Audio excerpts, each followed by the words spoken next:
খাওয়াই তোরে আমি, তুই থ্যাংক ইউ দেস কারে রে? বানাইলাম আমি তোরে, তুই পাগল হলি কার জন্য? মা গাররাকা বিরাব্বিকাল কারীম, নিঃশ্বাস দিয়ে আমি, তুই অন্যের জন্য চোখের পানি ফেলস। বান্দা আমার কথা কি তোর একবারও মনে পড়ে না রে? বান্দা তোর কি একটা বার আমার কথা মনে পড়ে না? খাবার যে তোকে এনে দেয় তাকে তুই থ্যাংক ইউ দিচ্ছস, ভুলতে তুই পারস নাই, ভুলস নাই, থ্যাংক ইউ দিলি। আর তোকে খাওয়ানোর জন্য যে আমি 6 মাস আগে এই বাটটাকে কৃষককে নামায়ে মাটি থেকে ধান থেকে চাউল বানাই দিছি, আমাকে একবার শুকরিয়াও করলি না তুই? মা গাররাকা বিরাব্বিকাল কারীম, এমন কোন প্রিয় জিনিস পেলি যে তুই আমাকে ভুলে গেছস? আল্লাহ বারবার ডাকতে থাকে বান্দাকে, মা গাররাকা বিরাব্বিকাল কারীম। 5 ওয়াক্ত নামাজ সবাই জানে, আজানের দরকার কি? আজান আল্লাহ দিয়েছে, আল্লাহ পাক বলে আমার বান্দা তো ব্যস্ত থাকবে, অনেক সময় টাইম চলে গেল বুঝতে পারবে না, মনে থাকবে না। বান্দা যেন আযাবের শিকার না হয়, আমি আল্লাহ আজানের সিস্টেম চালু করে দিয়েছি। অন্তত আজান শুনে যেন বুঝতে পারে জোহরের ওয়াক্ত হয়েছে, আসরের ওয়াক্ত হয়েছে, মাগরিব হয়েছে, এশা হয়েছে। এইবার আমার দুনিয়ার ব্যস্ততাকে ফেলে আমার বানানেওয়ালা রবের কাছে একটু হাজিরা দেওয়া দরকার। ওই বুঝটা বুঝতে বেশি দেরি হয়ে গেছে আমাদের। ওই বুঝটা বুঝার মতো জ্ঞান, বুঝটা বুঝার মতো বুঝ আমরা রাখতে জানি না। কারণ আমরা মনটাকে শয়তানের ঘরের রাজত্ব দিয়ে মনটাকে নোংরা করে ফেলেছি। বান্দার কাজ কি? আপনার কাজ কি? আমার কাজ কি? আমাদের কাজ কি? একটাই কাজ, যিনি জীবন দিয়েছেন ওনাকে খুশি করা, জীবন দিয়েছেন ওনাকে সন্তুষ্টি রাখা। কথা বলেন ঠিক কি না? এবার বান্দা যখন বুঝে নিয়েছে আমার ডিউটি, আমার দায়িত্ব, আমার কাজ, আমার কর্তব্য আমার মালিককে খুশি করা, আমার জীবন দাতাকে খুশি করা, আমার রাজ্জাককে খুশি করা, যিনি রিজিক দিচ্ছেন ডেলি 2-3 বার করে, আমার নিঃশ্বাস দাতাকে খুশি করা আমার কাজ। এবার সেই চিন্তা যখন বান্দার মাথায় বসে গেছে, বান্দা যখন রবকে খুশি করার কাজে নেমে গেছে, সে আর আগের মতো মানুষের জায়গা দখল করে না, সে আর আগের মতো গাঁজা খাচ্ছে না, সে আগের মতো আর ইপটিজিং করছে না, সে আর আগের মতো মা বাবার সাথে চিল্লাই কথা বলছে না, সে আর আগের মতো যৌতুকের কারণে বউয়ের গায়ে হাত তুলছে না, সে আর আগের মতো স্বামীকে ফাঁকি দিয়ে কোনো বহিরেকাত কাজ করছে না, সে আর আগের মতো বড়র সাথে বেয়াদবি করে না, সে আর আগের মতো ছোটদের উপর জুলুম করে না, সে আর আগের মতো রাস্তায় দাঁড়ায় ইপটিজিং করে না, সে আর আগের মতো সমাজে অশ্লীলতা করে না, বেয়াদবি করে না। ওই মানুষটা যখন আস্তে আস্তে রবকে খুশি করার কাজে নেমে গিয়েছে, অটোমেটিকলি দেখা যায় এলাকার মানুষের শ্রদ্ধা সম্মানের পাত্র হয়ে গিয়েছে। সুবহান। জীবনে একটা কথা মনে রাখবেন, আপনি যখন দেখবেন আপনার পথ চলায় জীবনের রাস্তায় আপনার আশেপাশের মানুষ বান্দারা একটা রাস্তা বন্ধ করে দিচ্ছে, 2টা রাস্তা বন্ধ করে দিচ্ছে, 3টা রাস্তা বন্ধ করে দিচ্ছে, চোখ বন্ধ করে এতটুকু ঈমান রাখবেন, আপনি যদি কোনো রকম নির্দিষ্ট সীমা পর্যন্ত, সময় সীমা পর্যন্ত ধৈর্য ধরার মতো রবের উপর খুশি থেকে, জুলুমের সাথে আছে, জালেমের সাথে নাই, আল্লাহ অভাবের সাথে আছে, আল্লাহ অহংকারের সাথে নাই। কেন বলে? পৃথিবী যখন আপনাকে কষ্ট দিবে তখন আল্লাহর রহমত, স্পেশাল রহমত আপনার দিকে আসবে। তা আপনি যখন চাবেন তখন পাবেন না, আল্লাহর সময় আল্লাহ দিবে। ওই সময়টা আসা পর্যন্ত ধৈর্য ধরে অপেক্ষা করাই হচ্ছে ইমানদারের কাজ। সুবহান আল্লাহ। তবে বান্দা, আমার হক আমি মাফ করতে রাজি আছি, কিন্তু হকুল এবাদ, আমার বান্দার যদি কোনো কষ্ট দেশ আমি কিন্তু সেটা মাফ করব না যতক্ষণ আমার বান্দা মাফ না করে। একটু খেয়াল করবেন, গুনাহ 2 ভাবে হয়। হকুল্লাহ এক গুনাহ, হকুল এবাদ নষ্ট আরেক গুনাহ। হকুল্লাহ নষ্ট এক গুনাহ, নামাজ আল্লাহর হক, রোজা আল্লাহর হক, জিকির আল্লাহর হক, কিন্তু জায়গা সম্পত্তি মানুষের হক, টাকা পয়সা মানুষের হক, সুন্দর ব্যবহার মানুষের হক, মুস্কি হেসে কথা বলা মানুষের হক, চোখের দৃষ্টি মানুষের হক, রাস্তা দিয়ে যাওয়া মানুষের হক, রাস্তার পানি আসা মানুষের হক। অর্থাৎ রব্বুল আলামিন বলে, আমার বান্দাকে কষ্ট না দিয়ে, জুলুম না করে, তোর উপর কষ্ট আসুক ধৈর্য ধর, তুই কাউকে কষ্ট দিস না, কারো অভিশাপের কারণ হইস না অন্যায় ভাবে। এতটুক করে যদি তুই হাসরে আসতে পারস, আমি আল্লাহ তোকে রহমতের মাধ্যমে জান্নাতের দরজাটা দেখাই দিব। রবকেই যদি ভালোবাসতে না পারি, পৃথিবীর সমস্ত ভালোবাসা মিথ্যা, কথা মনে রাখবেন। নবী রহমাতুল্লিল আলামিনকে যদি ভালোবাসতে না পারি, পৃথিবীর সমস্ত ভালোবাসা ফেক, এটা মাথায় রাখবেন। আপনাকে যদি পৃথিবীতে কেউ সবচাইতে বেশি ভালোবাসে, মনে রাখবেন আপনার রব আপনাকে ভালোবাসে বান্দা হিসাবে, আপনার নবী আপনাকে ভালোবাসে উম্মত হিসেবে। আর এই ভালোবাসার মধ্যে বিন্দু পরিমাণ, বালি পরিমাণ স্বার্থ, আর এই ছাড়া যত ভালোবাসা আপনি আমার সামনে আনবেন কিংবা আপনি নিজেই গবেষণা করে দেখবেন, দেখবেন বিন্দু পরিমাণ হলো স্বার্থ। বলেন না রে ভাইয়া, স্বার্থ। স্বার্থ মানে নিজের লাভ, স্বার্থ মানে নিজের লাভ। রব বলে যে তুই আমারে কি লাভ দিবি, নবী বলে যে তুই আমারে কি লাভ দিবি, আমার রব আমাকে যা লাভ দেওয়ার সব দিয়ে দিয়েছে, তুই আমারে কি লাভ দিবি, বরং আমি মুস্তাফা নবী তোকে ভালোবেসে। এগুলা অটোমেটিক রব্বুল আলামিন গুছিয়ে দিয়েছেন। সুবহান। দুঃখ আমাদের এই জায়গায়, রব আমাদেরকে জীবন দিয়েছেন, জীবনকে চিনেছি, জীবন বোঝার চেষ্টা করিনি। তিন কবুল বলে বিয়ে করে স্বামী হয়েছি, স্ত্রী হয়েছি, কিন্তু স্বামী কাকে বলে বোঝার চেষ্টা করি নাই, স্ত্রী কাকে বলে বোঝার চেষ্টা করি নাই, বড় ভাই কাকে বলে বোঝার চেষ্টা করি নাই, ছোট ভাই কাকে বলে বোঝার চেষ্টা করি নাই। 5 ওয়াক্তে আজান শুনেছি, নামাজ কি জন্য আল্লাহ দিয়েছে বোঝার চেষ্টা করি নাই।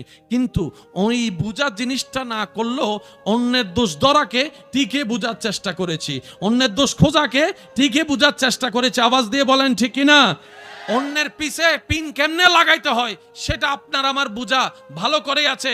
চার দোকানে বসে বসে মানুষের নামে কিভাবে কথা রটাতে হয় এই বুঝটা আপনার আমার ভালো করে আছে। একদম ঘটে যাওয়া রেডি বিয়ে, বিয়েটা কিভাবে ফ্যাঁস লাগায় ভাঙাতে হয় এই বুঝটা আমাদের। বান্দা বলে আল্লাহ পৃথিবীতে যে পাঠাচ্ছ রাস্তা দেখার জন্য তো আমার চোখের দরকার। রব বলে যে একটা নয় 2টা চোখ দিয়ে দিলাম। সুবহান আল্লাহ। বান্দা বলে আমার মা বাবার কথা শোনার জন্য তো কানের দরকার। রব বলে যে 2টা কান দিয়ে দিলাম। সুবহান আল্লাহ। বান্দা বলে মাওলা সেই চোখে দেখা কানে শোনাটা বুঝার জন্য তো একটা ব্রেনের দরকার। রব বলে যে সেটাও তোকে আমি দান করে দিলাম। সুবহান আল্লাহ। যেটা পৃথিবীর মেমোরি কার্ডের তুলনায় 1000 গুণ বেশি শক্তিশালী বান্দার মেমোরি কার্ড। বান্দা বলে যে মাওলা আমার মাথাটা রাখার জন্য একটা ঘাড়ের দরকার। রব বলে যে ঘাড়ও দিয়ে দিলাম, হাতও দিয়ে দিলাম, আঙ্গুলও দিয়ে দিলাম। সুবহান আল্লাহ। সবাই জোরে জোরে বলতে থাকে সুবহান আল্লাহ। এই ঘাটটাকে রাখার জন্য তোর আমি বুক দিয়ে দিলাম, আবার কোমর দিয়ে দিলাম, হাঁটুর দিয়ে দিলাম। বান্দা শুধু তাই নয়, তোর খাবার ডুব গিলার জন্য কণ্ঠনালী আমি দিব, জিহ্বার স্বাদ নেওয়ার জন্য খাবারের স্বাদ জিহ্বাটা আমিই দিব। এই কণ্ঠনালী আর শ্বাসনালীর দোনোটা কিন্তু এক জায়গায়। একটু যদি বেশ কম হয়, খাবার যদি শ্বাসনালীতে যায় শ্বাসনালী বন্ধ হয়ে যাবে। প্রত্যেকটা সেকেন্ডে যে আপনি যা খাবার দাবার করছেন, নিঃশ্বাসও নিচ্ছেন, খাবারও গিলছেন, এই সিস্টেমটা, এই মনোযোগটা আপনার কেউ রাখে নাই, আপনার আমার রব রেখেছে। সেকেন্ডে সেকেন্ডে নিঃশ্বাসের রাস্তা আলাদা রেখেছে, খাবারের রাস্তা আলাদা রেখেছে। সুবহান আল্লাহ। এবার সে খাবারটা খাওয়ার পরে যদি বদহজম হয় এক জামিলা হয়, যদি হজম না হয় আরেক জামিলা হয়। রব এমন ভাবে পেটের ভিতরে উত্তপ্ত গরম লাভার ব্যবস্থা করে দিয়েছেন, বুঝার জন্য বলা, গরমের ব্যবস্থা করে দিয়েছেন। আপনার আমার সেই খাবারগুলাকে দাঁতে চিপে যা ঢুকায় তা আল্লাহ পাক গলায় ফেলে, তা আল্লাহ পাক ওখান থেকে আস্তে আস্তে বেনিশ করে কিছু ক্যালসিয়াম বানাই দিচ্ছে, কিছু রক্ত বানাই দিচ্ছে, কিছু এটা বানাই দিচ্ছে, কিছু বাথরুম বের করছে, কিছু প্রস্রাব দিয়ে বের করছে। আল্লাহ প্রত্যেক সেকেন্ডে আপনার আমার যত্ন নিচ্ছেন আর নিচ্ছেন, নিচ্ছেন আর নিচ্ছেন। শুধু তাই নয়, সারা দিনের ব্যস্ততা রেখে যখন শরীর একদম ঝিমিয়ে যায়, ঘুম থেকে উঠেছেন ডান কাত, আপনি ভাবনায় পড়ে গেলেন আমি তো শুলাম তো সোজাসুজি, ডান কাত হলাম কিভাবে? আমার মাও তো গড়ে নাই, বাবাও তো গড়ে নাই, বউও তো গড়ে নাই, আমাকে কাত করে দিল কে? আর যে কাত করে দিবে সেও তো ঘুমাচ্ছে, আমাকে কাত করলো কিভাবে? এবার সিসি ক্যামেরা আপনি লাগাইলেন নিজেকে অবজারভেশন করার জন্য। আপনি দেখলেন 12টায় আপনার ঘুম আসছে, 12:15 আপনি ডান কাত হলেন, 12:20 আপনি সোজা হলেন, 1:30টার দিকে আপনি বাম কাত হলেন, 3টার দিকে আপনি সোজা হলেন। অটোমেটিক ঘুমের মধ্যে আপনি সিসি ক্যামেরায় দেখছেন কাত হতেই আছে, কাত হতেই আছে। কিন্তু আপনি জানেন জাগ্রত ছাড়া, ব্রেন ছাড়া কখনো হাত ওঠে না, কখনো আঙ্গুল ওঠে না। ব্রেনে সিগন্যাল দেওয়ার পরে হাত লড়ে। বান্দা ভাবে ঘুমের ভিতর যদি আমি 8 ঘন্টা একভাবে শুইতাম সারা শরীর প্যারালাইসিস হয়ে যেত। আমাকে এই কাজ করালো কে? রব বলে যে তোর মা যখন যত্ন নিতে পারে না, ঠিক ওই জায়গা থেকেও আমি আল্লাহ তোর যত্ন নিতে থাকি। ও জায়গায় বুঝ নাই, খারাপ জায়গায় বুঝের। জোরে বলেন ঠিক কিনা? যার কারণে ভাগফলে এসে কি দাঁড়ালো? আমি আমার পায়ে কুড়াল মেরে বসে আছি, আপনি আপনার পায়ে কুড়াল মেরে বসে আছেন। কুড়ালটা দেখছি না কেন? যেই দিন কুল্লু নাফসিন যায়িকাতুল মৌতের সময় আসবে, সেই দিন সেই পর্দা যখন উঠে যাবে চোখ থেকে, তখন বুঝতে পারবো আসলে বুদ্ধিমান মনে করে নিজেকে বোকার রাজ্যে বসবাস করেছি, অন্যের ক্ষতি করতে গিয়ে মূলত নিজের ক্ষতি নিজেই করে দিয়েছি। কথা বলেন ঠিক কি না? যে বান্দার অন্তরে রবের প্রতি বিশ্বাস তাওয়াক্কুল বেশি থাকবে, তার জন্য নিয়ামতের বরাদ্দও বেশি হয়ে যায়। পৃথিবীতে আপনি যা দেখছেন, যা পাচ্ছেন, যা যতটুকু পেয়েছেন, আমি যতটুকু পেয়েছি, সত্যি করে বুকের মধ্যে হাত রেখে বলেন তো, এতটুক পাওয়ার যোগ্যতা কি আপনার আমাদের মধ্যে আছে? সামান্য যদি 100 টাকাও ইনকাম করতে হয়, কত পরিশ্রম করতে হয়, কত ঘাম জড়াতে হয়। সামান্য যদি আপনার আমার 1000 টাকা কামাতে হয়, সারাটা দিন কত পরিশ্রম করতে হয়। 1 কেজি চাউল কিনতে গেলে কত কষ্ট, একটুখানি তরকারি কিনতে গেলে কত কষ্ট। বাজারের মধ্যে গেলেই বোঝা যায় আগুনের দাম কেমন আর বাজারের দাম কেমন, পার্থক্যটা বোঝা যায়। কথা বলেন ঠিক কিনা? অথচ আপনি দেখেন আল্লাহ তাআলা ফিরি ফিরি লক্ষ লক্ষ টাকার চোখ আপনাকে আমাকে ফিরি দান করে দিয়েছেন। সুবহানাল্লাহ। একবার যারা কিডনির প্রবলেম হয়, ডায়ালিসিস যাদের করাইতে হয়, কি পরিমাণ কষ্ট তাদের সহ্য করতে হয়, টাকার হিসাব তো বাদে দিলাম। অথচ রব্বুল আলামিন আপনাকে আমাকে দয়া করে প্রত্যেকটা দিন এই ডায়ালিসিসের অটোমেটিক ডায়ালিসিস করায় কিডনি পরিষ্কার করে দিচ্ছেন। সুবহানাল্লাহ। নিঃশ্বাস পরিষ্কার রাখছেন, ফুসফুসি পরিষ্কার রাখছেন, রক্তনালী চালাচ্ছেন, রক্ত চালাচ্ছেন। এই যে আপনি আমি বলি লো প্রেসার, হাই প্রেসার, যেটার হচ্ছে রক্তচাপ, এই রক্তচাপ নিয়ন্ত্রণ করে আল্লাহ তাআলা নিজের দয়ায় নিয়ন্ত্রণ করে দিচ্ছে। সুবহানাল্লাহ। সেই হিসাবে যদি প্রত্যেকটা নিঃশ্বাসের যদি হিসাব দিই, অন্যগুলো যদি বাদ দিয়ে যদি নিঃশ্বাসের হিসাব নেওয়াটা শুরু করি, নিঃশ্বাস নিলে 10 টাকা, ফেললে 10 টাকা, আপনার আমার নিঃশ্বাস নেওয়া বন্ধ হয়ে যাবে, ফেলাও বন্ধ হয়ে যাবে। রব্বুল আলামিন বলে আরো দিব, সব নিয়ন্ত্রণ আমি করব, তুই শুধু বান্দা একটা কাজ কর, আমি রবের নিয়ামত পেয়ে শুকরিয়া করতে ভুলে যাস না, শুকরিয়া করতে ভুলে যাস না, শুকরিয়া আদায় করতে ভুলে যাস না, 5 ওয়াক্ত নামাজের কথা ভুলে যাস না, বড়দেরকে সম্মান করার কথা ভুলে যাস না, ছোটদেরকে স্নেহ করতে ভুলে যাস না, কেউ হক পেলে হক দিতে ভুলে যাস না, স্ত্রীর সেবা করতে ভুলে যাস না, স্বামীর সেবা করতে ভুলে যাস না, মা বাবার সেবা করতে ভুলে যাস না, আমার নবীকে মহব্বত করতে ভুলে যাস না, নবীর আদেশ মানতে ভুলে যাস না। তুই শুধু দুনিয়াতে আমি রবকে খুশি করে চলার চেষ্টা কর। কষ্ট করে যদি একবার ঈমান নিয়ে হাসরে তুই আসতে পারস, আমি আল্লাহ হাসরে তোকে খুশি করে দিব নিয়ামত দিয়ে। সুবহানাল্লাহ। স্বামী স্ত্রী হচ্ছে এমন একটা দামি সম্পর্ক যেটা আল্লাহ সূচনা করেছেন জান্নাতে। সুবহানাল্লাহ। একটু জোরে বলি। স্বামী স্ত্রীর সম্পর্কর সূচনা করেছে আল্লাহ কোথায়? জান্নাতে। শুধু তাই নয়, আবার যখন কিয়ামত হয়ে হাসর হয়ে জান্নাতে যাব, তখনও স্বামী স্ত্রীর সম্পর্ক সেখানে দেখা যাবে। বলেন সুবহানাল্লাহ। কত দামি একটা সম্পর্ক, গুরুত্ব না বুঝার কারণে 2-4 কথা হয়ে আমরা এখন কোর্টের মধ্যে মামলা দিয়ে ডিভোর্সের জন্য একজন আরেকজনকে অপদস্থ করার চেষ্টা করি। মনে রাখবেন, আল্লাহ তালাককে জায়েজ করেছেন কিন্তু পছন্দ করে নাই। সুবহানাল্লাহ। জোরে বলি। আল্লাহ তালাকের অনুমতি দিয়েছেন কারণ সাপেক্ষে, কিন্তু আল্লাহ সেটা পছন্দ করে।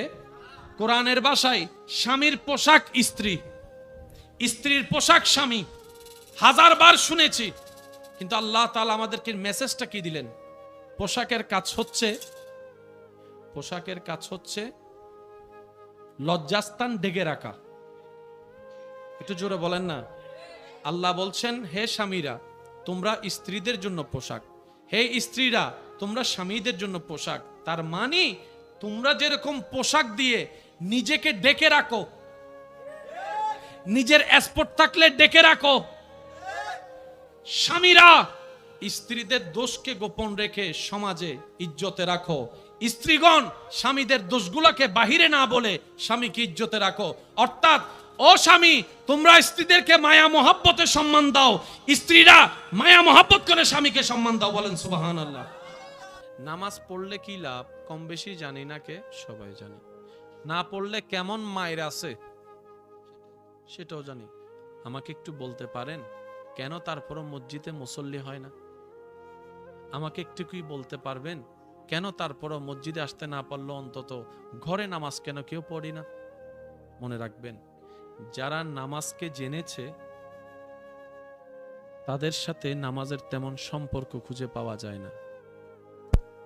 আর রবের দয়ায় যারা একবার নামাজের গুরুত্ব বুঝে নিয়েছে তারা 5 ওয়াক্ত পরে পরে সবাই ঘুমাই গেলে তাহাজ্জুদের নামাজে দাঁড়িয়ে রবের দরবারে কান্না করতে থাকে। একটা হচ্ছে জাননেওয়ালার দল, আর একটা হচ্ছে বুঝনেওয়ালার দল। আপনার দৃষ্টিতে দামি কোনটা, জাননেওয়ালা না বুঝনেওয়ালা? শুনি নাই আওয়াজ। জাননেওয়ালারা দামি না বুঝনেওয়ালারা? কোরআন আল্লাহর কিতাব জানে না কে? সবাই জানি। সওয়াবের কোনো অভাব নাই, জানে না কে? সবাই জানি। ঘরে যাইয়া দেখেন, আপনার টিভি পরিষ্কার থাকলেও থাকতে পারে, খাটও পরিষ্কার আছে, কিন্তু কোরআনের উপর দুল পড়ে আছে। যেদিন আপনি আমি হাসরের ময়দানে যাব, সেই দিন বুঝতে পারবো আল্লাহ তাআলা আমাদের নবীকে কত শান মান দান করেছেন। সেদিন পাক্কাভাবে বুঝতে পারবো সেই নবীর উম্মত হওয়ার কারণে আমাদের মতো কম দামি এই নিয়ামতওয়ালা মানুষগুলাকে আল্লাহ কতটুক দামি নিয়ামত দান করেছেন। এর আগ পর্যন্ত আমাদের উপলব্ধি বরাবর কখনো হবে, অনুমানে থেকে যাব, কল্পনায় থেকে যাব, ধারণায় থেকে যাব, পরিপূর্ণ আপনার আমার পক্ষে জানা সম্ভব হবে না যতক্ষণ না কিয়ামতের মধ্যে যাব। আল্লাহ তাআলা সবচাইতে আজিম ভাবে আপনার আমার নবীকে বানিয়েছেন। সৃষ্টি জগতে সবচাইতে জ্ঞানের অধিকারী আল্লাহ আপনার আমার নবীকে বানিয়েছেন। সৃষ্টি জগতে সব সুন্দরের মহাসুন্দর আল্লাহ আপনার আমার নবীকে বানিয়েছেন। সৃষ্টি জগতে সবচাইতে সুন্দর হাসি আল্লাহ আপনার আমার নবীকে দান করেছেন। সুবহানাল্লাহ। সৃষ্টি জগতের সবচাইতে সুন্দর 2টা চোখ আল্লাহ আপনার আমার নবীকে দান করেছেন। সৃষ্টি জগতের সবচাইতে সুন্দর হাঁটা আল্লাহ আপনার আমার নবীকে দান করেছেন। সৃষ্টি জগতের সবচাইতে সুন্দর আজিম আজমতওয়ালা চরিত্র আল্লাহ আপনার আমার নবীকে দান করেছেন। এবার বান্দা দুনিয়াতে আসছে, আসার পরে তার পেট আছে, তার পেট যেহেতু আছে খাবারও দরকার। এখন 1 মিনিটের বাচ্চাটা আসার পরে, আপনি আমি আসার পরে বাবা খুশি হয়ে গেছে, আরে বাবা আমার সন্তান চলে আসছে, সুমা সুমা আদর। কথা বলেন। এবার ডাক্তারে বলে যে বাচ্চার বাবা, বাচ্চা তো কান্না করতেছে, খাবার দিতে হবে, খাবার নিয়ে আসো। এবার সেই কোটিপতি বাবা নিজের সর্বোচ্চ টাকা দিয়ে সারা বিশ্বের সমস্ত দোকানে দোকানে ঘুরছে, একদিনের বাচ্চার জন্য খাবার দাও। দোকানদার বলে যে চাউল আছে, কয় চাউল হবে না। ডানো দুধ আছে, বলে যে সেটাও হবে না। সাগু আছে, কয় সেটাও হবে না। কারণ ডাক্তারে বলেছে এমন খানা আনো যে খানার মধ্যে ক্যালসিয়ামও থাকবে, ফরমালিন থাকবেও না, বিন্দু পরিমাণ আশাও রাখবে না। এমন একটা খাবার আনো যেটা শাল খাবার হতে হবে। সারা দুনিয়া খুঁজলো সন্তানের বাবা সন্তানের মুখে খাবার দেওয়ার জন্য, টাকা আছে, ফ্যাক্টরি আছে, খাবার পায় না।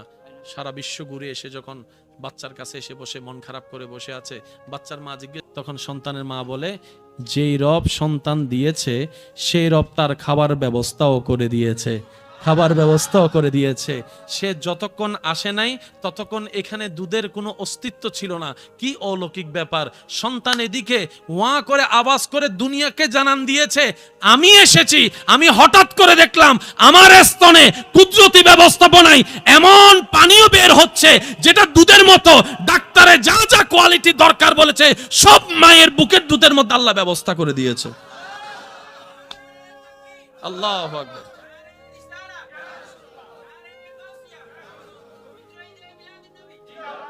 রব বলে মা গাররাকা বিরাব্বিকাল কারীম, তোরা আমি তখনও খাওয়াইছি যখন তোরা কে খাওয়াইতে পারে নাই। আমি যখন দুনিয়াতে আসছি আমার মার বুকে দুধ আসছে। আমি যখন দুনিয়াতে আসছি অটোমেটিক আল্লাহর কুদরতে আমার মার বুকে দুধ আসছে কি আসে নাই? আপনার মারও কতদিন ছিল? আল্লাহ কোরআনে বলছে 2 বছর খাওয়াও।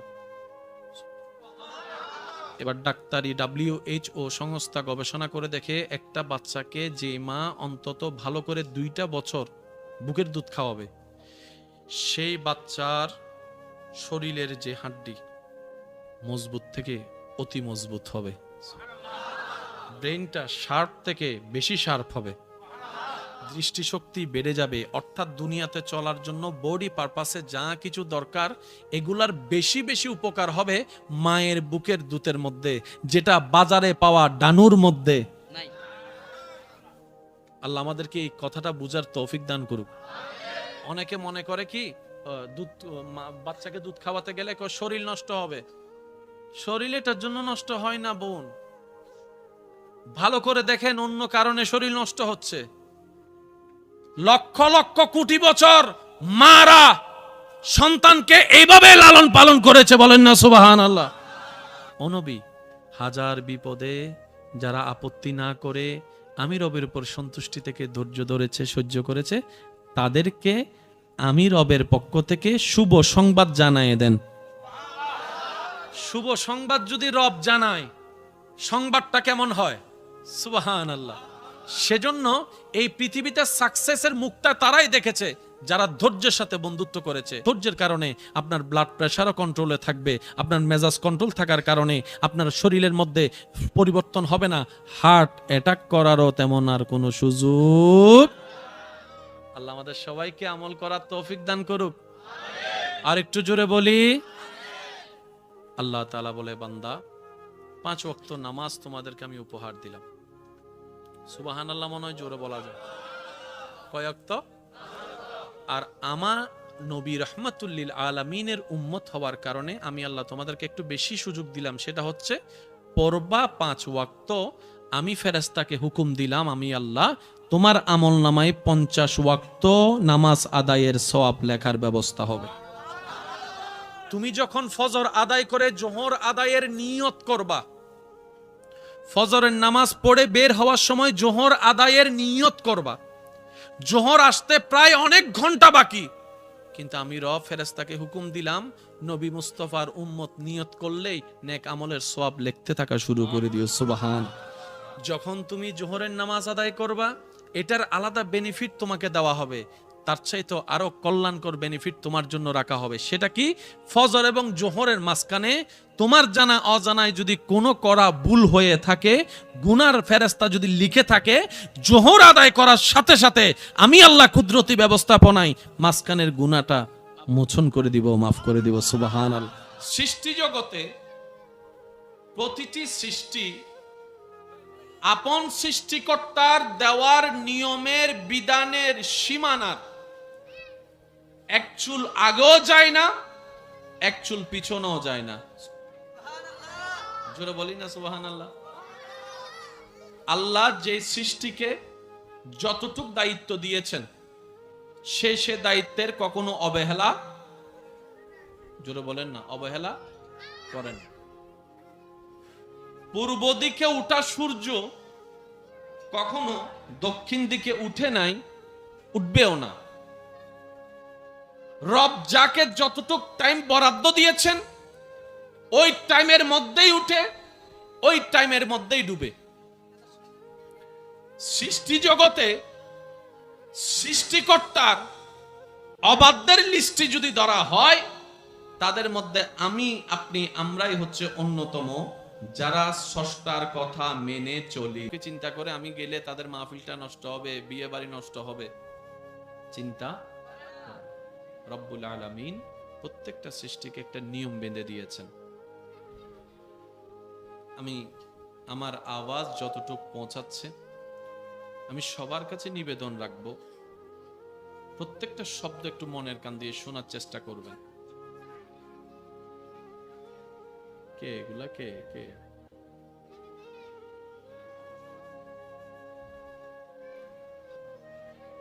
আমাদের হায়াত অর্ধেক শেষ, বাকি অর্ধেক আছে। চলেন না, পারি না পারি, চেষ্টা করি যদি একটু কাজে লাগানো যায়। চেষ্টা করতে তো কারো কোনো আপত্তি আসেন। সৃষ্টিকর্তা সৃষ্টি জগতে সমস্ত সৃষ্টির মধ্যে মানব জাতিকে আশরাফুল মাখলুকাত বলে সৃষ্টির 1 নম্বর আসন দান করে দিয়েছেন। সুবহানাল্লাহ। এই মানব জাতির ভিতরে হাজার রকমের ক্যাটাগরি আছে। একটু বলতে হবে, এই ক্যাটাগরির ভিতরে রব্বুল আলামিন যাকে 1 নম্বর আসন দান করেছেন তিনি হচ্ছেন আপনার আমার নবী রাহমাতুল লিল। তর্ক ঝগড়া মারামারির কোনো দরকার নেই। যা রব দিয়েছেন স্পষ্ট করে দিয়েছেন, যা রব দিয়েছেন প্রকাশ করে দিয়েছেন। গোপনে টেবিলের নিচের কোনো কাজ কারবার। মনে রাখবেন, সমস্ত নবী রাসূল আল্লাহর প্রিয়, কিন্তু আমাদের নবী আল্লাহর বেশি প্রিয়। আমি বলবো আস্তে আস্তে নবীর উম্মত যারা আছেন তারা বলেন জোরে জোরে সুবহানাল্লাহ। সমস্ত নবী আল্লাহর পছন্দের, আমাদের নবী আল্লাহর একটু বেশি পছন্দের। সমস্ত নবীকে আল্লাহ মুজিজা দান করে পাঠিয়েছেন, আর আপনার আমার নবীকে রব্বুল আলামিন মুজিজা বানিয়ে পাঠিয়েছেন। প্রত্যেকটা নবীকে আল্লাহ স্পেশাল কিছু ক্ষমতা দান করেছেন। মূসা নবীর ভান্ডারে আল্লাহ যা দিয়েছেন ঈসা নবীকে দেন নাই। ঈসা নবীকে যা দিয়েছেন দাউদ নবীকে দেন নাই। দাউদ নবীকে যে গুণগুলা দিয়েছেন ইউসুফ নবীকে দেন নাই। কিন্তু আপনি যখন আপনার নবী, আমার নবী, আমাদের নবী, আল্লাহর হাবিব নবী, শাফিউল মুজনাবিন নবী, রাহাতাল আশিকিন নবী, রাহমাতুল লিল আলামিন নবীর জীবন আদর্শ যখন আপনি সামনে রেখে আপনি অ্যানালাইসিস করতে থাকবেন, আপনি দেখবেন সমস্ত নবীর বিশেষ বিশেষ গুণ আমাদের নবীর মধ্যে দেখা যায়। সুবহান। ইউসুফ বলে, মনোযোগ আছে? আমাদের নবীর ভিতরে সব নবীর রং, আমাদের নবীর ভিতরে সব নবীর রং, সব নবীর গুণ। ইউসুফ নবীর সৌন্দর্যের কথা সবাই জানে। জগৎ তাকায় আছে ইউসুফ নবীর দিকে, ইউসুফ নবী তাকায় আছে আপনার আমার নবীর দিকে। মূসা নবীর আল্লাহ প্রদত্ত ক্ষমতায় হাতের লাঠি সাপ হয়েছে। ফেরাউনের সামনে দাঁড়িয়ে রবের প্রতিনিধিত্ব করতে গিয়ে মূসা নবী আল্লাহর হুকুমে নিজের হাতের লাঠি যখন ফেলে দিয়েছে, সেই লাঠি সর্প হয়ে অন্য সব সর্পকে গিলে খেয়েছে। জগৎ অবাক হয়েছে। আর আপনার আমার নবী আঙ্গুল তুলেছে, চাঁদ 2 ভাগ হয়েছে। আল্লাহ আমাদের নবীকে যা দিয়েছেন এমন আর কাউকে, একটু জোরে বলে, আর কাউকে। মনে রাখবেন, এটা জেনে রাখা দরকার সকলের, সর্বদিকে 100-এ 100 পারফেক্ট আপনার আমার নবী রাহমাতুল লিল আলামিন। যার ভিতরে আপনার আমার ভিতরে কমতি আছে না নাই? সত্যি করে বলেন, আছে না? হাজার রকমের কমতি। বিয়ে করেছে ঠিকই, এখনো ভালো স্বামী হতে পারি নাই। বাবা হয়েছে ঠিকই, এখনো বাবার দায়িত্ব ভালো করে পালন করতে। ইমাম হয়েছে ঠিকই, কিন্তু সেরকম হুজুওয়ালা দায়িত্ব পালন করতে। নেতা হয়েছে ঠিকই, কিন্তু জনগণকে সেরকম সেবা দিতে, আওয়াজটা একটু বড় লাগবে, সেবা দিতে। বড় ভাই হয়েছে ঠিকই, ছোট ভাই বোনদেরকে সেভাবে ছায়া দিয়ে রাখতে। আমার মধ্যে হাজার কমতি, আপনার মধ্যে হাজার কমতি, ডাক্তারের মধ্যে হাজার কমতি, উকিলের মধ্যে হাজার কমতি, উকিলের মধ্যে হাজার ভুল, আমার মধ্যে হাজার ভুল, বক্তার মধ্যে দোষের অভাব নাই, শ্রোতার মধ্যে কমতির অভাব নাই। চতুর্দিকে তাকাবেন, কমতি আর কমতি মনে হবে। চতুর্দিক থেকে নজরটা ঘুরে যখন আপনি নবী রাহমাতুল লিল আলামিনের দিকে তাকাবেন, তখন আপনার নজরে বেশি আসবে ওয়ামা আরসালনাকা ইল্লা রাহমাতাল লিল আলামিন, আপনার আমার দয়াল নবী মুস্তাফা। সুবহানাল্লাহ। আর রহমান আল্লামাল কুরআন, নবী রাহমাতুল লিল আলামিন। ওয়ালা সাউফা ইউতিকা রাব্বুকা ফাতারদা, আপনার আমার নবী ইন্নাকা লা আলা খুলুকিন আযীম, সুন্দর আযীম চরিত্র পেয়েছেন আপনার আমার নবী রাহমাতুল লিল আলামিন। আল্লাহু আকবার।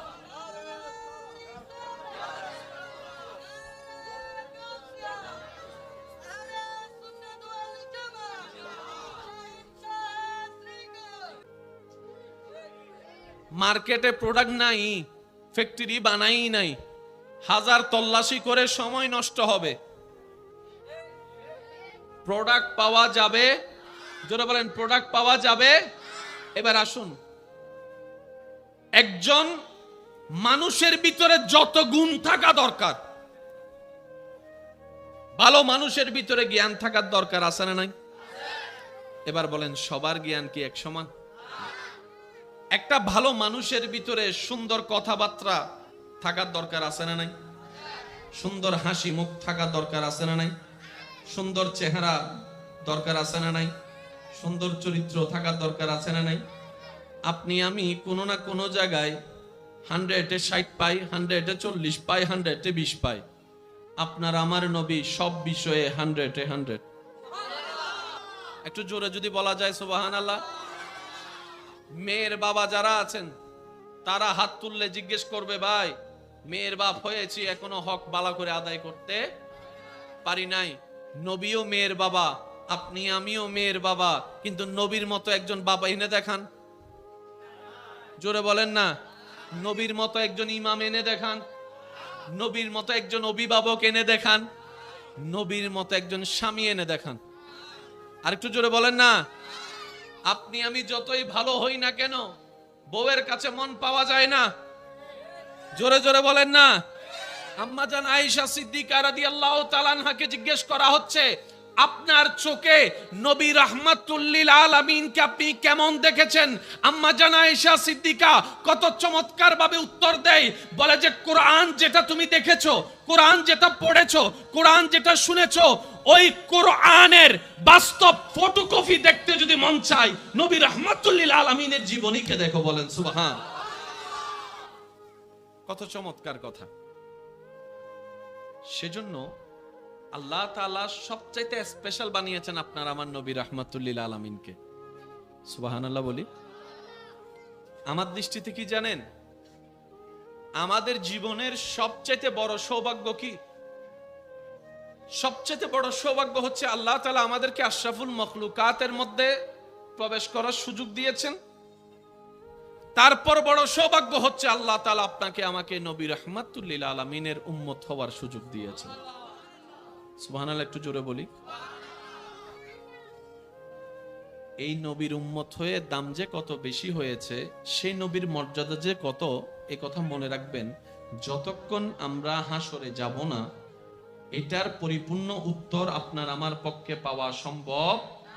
যেদিন হাসরে গিয়ে দেখব আরশে হক হে মসনদে রিফাত রাসূলুল্লাহ কি, देखनी है हश्र में इज्जत रसूलुल्लाह की, ला व रब्बिल अर्श जिसको जो मिला उनसे मिला, बढ़ती है कौनैन में नेमत रसूलुल्लाह की। हजरत नूह अलैहिस सालाम के আল্লাহ তাআলা শত শত শত বছর হায়াত দিয়েছেন এবং আল্লাহ বলেছেন, এই সারা পৃথিবীর ভিতরে আমি আল্লাহ তোমাকে সারা পৃথিবীর দায়িত্ব দিচ্ছি না, এই বোয়ালখালী এলাকার মানুষের কাছে তুমি যাও, বোয়ালখালীর মানুষের কাছে আমার ইসলামের কথা বলো, আমি রবের কথা বলো এবং তাদেরকে মুসলমান বানাও। সুবহানাল্লাহ। সময় তোমার 900 বছর। এরিয়া বোয়ালখালী কি সিডাঙের সামনে বেশি বড় না ছোট? জোরে বলেন না। এরিয়া, সময়। মুসা নবীকে আল্লাহ পাক বললেন, তোমাকে বনি ইসরাইলের দায়িত্ব দিলাম। মুসা নবী বলে যে আল্লাহ আমার সময় কত? বলে যে যাও তোমারও 100 বছর। আইয়ুব আলাইহিস সালামকে আল্লাহ পাক বললেন, যাও তোমাকে আমি পটিয়ার দায়িত্ব দিলাম। বোয়ালখালীকে দাওয়াত দেওয়ার দরকারও নাই, তোমার কাছে জবাবদিহিতাও নিব না বোয়ালখালী সম্পর্কে, কারণ তোমার দায়িত্ব পটিয়া। আইয়ুব নবী বলে আল্লাহ আমার সময়, বলে যে যাও তোমারও বছরের পর বছর দিছি। একটু জোরে বলেন না সুবহানাল্লাহ। ইউনূস আলাইহিস সালামকে আল্লাহ পাক বলে তোমার দায়িত্ব আগ্রাবাদ। আল্লাহ আমার সময়, যাও তোমারও শত শত বছর দিলাম। জায়গা ছোট, এরিয়া ছোট, সময়। এবার সব নবীর আশা শেষ। ভাইয়া প্লিজ একটু মনোযোগ, আল্লাহর ওয়াস্তে একটু মনোযোগ। আল্লাহর কুদরত বুঝার দরকার আছে না নাই? সেই নবীর উম্মত সবাই আওয়াজ দিয়ে বলেন, আল্লাহর কুদরত বুঝার দরকার আছে না নাই? অন্যান্য নবীদেরকে আল্লাহ জায়গা দিয়েছেন, দায়িত্ব দিয়েছেন ছোট, এরিয়া দিয়েছেন ছোট, সময় দিয়েছেন, জোরে বলেন না, সময় দিয়েছেন। এবার আপনার আমার নবী আসার পালা। এবার আপনার আমার নবী আল্লাহকে জিজ্ঞেস করে, আল্লাহ আদম নবীকে তো তুমি একটা এরিয়া দিয়েছ, মূসাকে তুমি বোয়ালখালী দিয়েছ, ঈসাকে তুমি পটিয়া দিয়েছ, আল্লাহ আমার দায়িত্ব এরিয়া কদ্দুর? রব্বুল আলামিন বলে রাহমাতুল লিল আলামিন। শুনিনে। আল্লাহ পাক বলে, নবী আপনার এরিয়া হচ্ছে বোয়ালখালী, পটিয়া, আগ্রাবাদ, সবগুলা মিলে চট্টগ্রাম। চট্টগ্রামটা যে দেশে, সে বাংলাদেশের দায়িত্ব আপনার, ইন্ডিয়ার দায়িত্ব আপনার, পাকিস্তানের দায়িত্ব আপনার। সুবহানাল্লাহ, কিন্তু জোরে জোরে বলতে হবে সুবহানাল্লাহ। দুবাইয়ের দায়িত্ব আপনার, আফ্রিকার দায়িত্ব আপনার, নর্থ আমেরিকা আপনার, আমেরিকা আপনার, সুইজারল্যান্ড আপনার, নিউজিল্যান্ড আপনার, ইউরোপ আপনার, আমেরিকা আপনার, আফ্রিকা আপনার, মধ্যপ্রদেশ আপনার, আপনার জজিরাতুল আরব আপনার। শুধু তাই নয়, মরুভূমির জগৎ আপনার, আসমান আপনার, জমিন আপনার, আলামিন যত বড় সমস্ত দায়িত্ব আপনার। দূর আল্লাহ বলে যে 63 বছর। আরেকবার যদি সুবহানাল্লাহ বে ছোট হয়, আমি বোম মারি দিম ডাইরেক্ট। এই জন্য হদ দে সিরেঙ্গে মাইনসুল লয় মেজবানের গোস্তর সম্পর্ক আছে না? ইয়ে না হদ দে কেন জোর হন আছে না? গরু গোস্তর সম্পর্ক আছে না? তো গরু গোস্ত কি নরম না গরম? আওয়াজই বের ঠান্ডা হইলে কি মানান না? ওয়া সাই সিরেঙ্গে আওয়াজ একবার হসে মারহাবা। মা বলি মা আছে শুধু কিপটাই করার দেনাদের। চার একবার জোর হও ভাই মারহাবা। নবীর দায়িত্ব সীমা এরিয়া এমন বড় হাতও আটবে না, এমন বড় হাতেও আটবে না, মানচিত্র আটবে না। বাবা বাবা এই যে ওয়া ভবিষ্যৎ প্রধানমন্ত্রী, একবার দরুদ শরীফ পড়েন, আল্লাহুম্মা সাল্লি আলা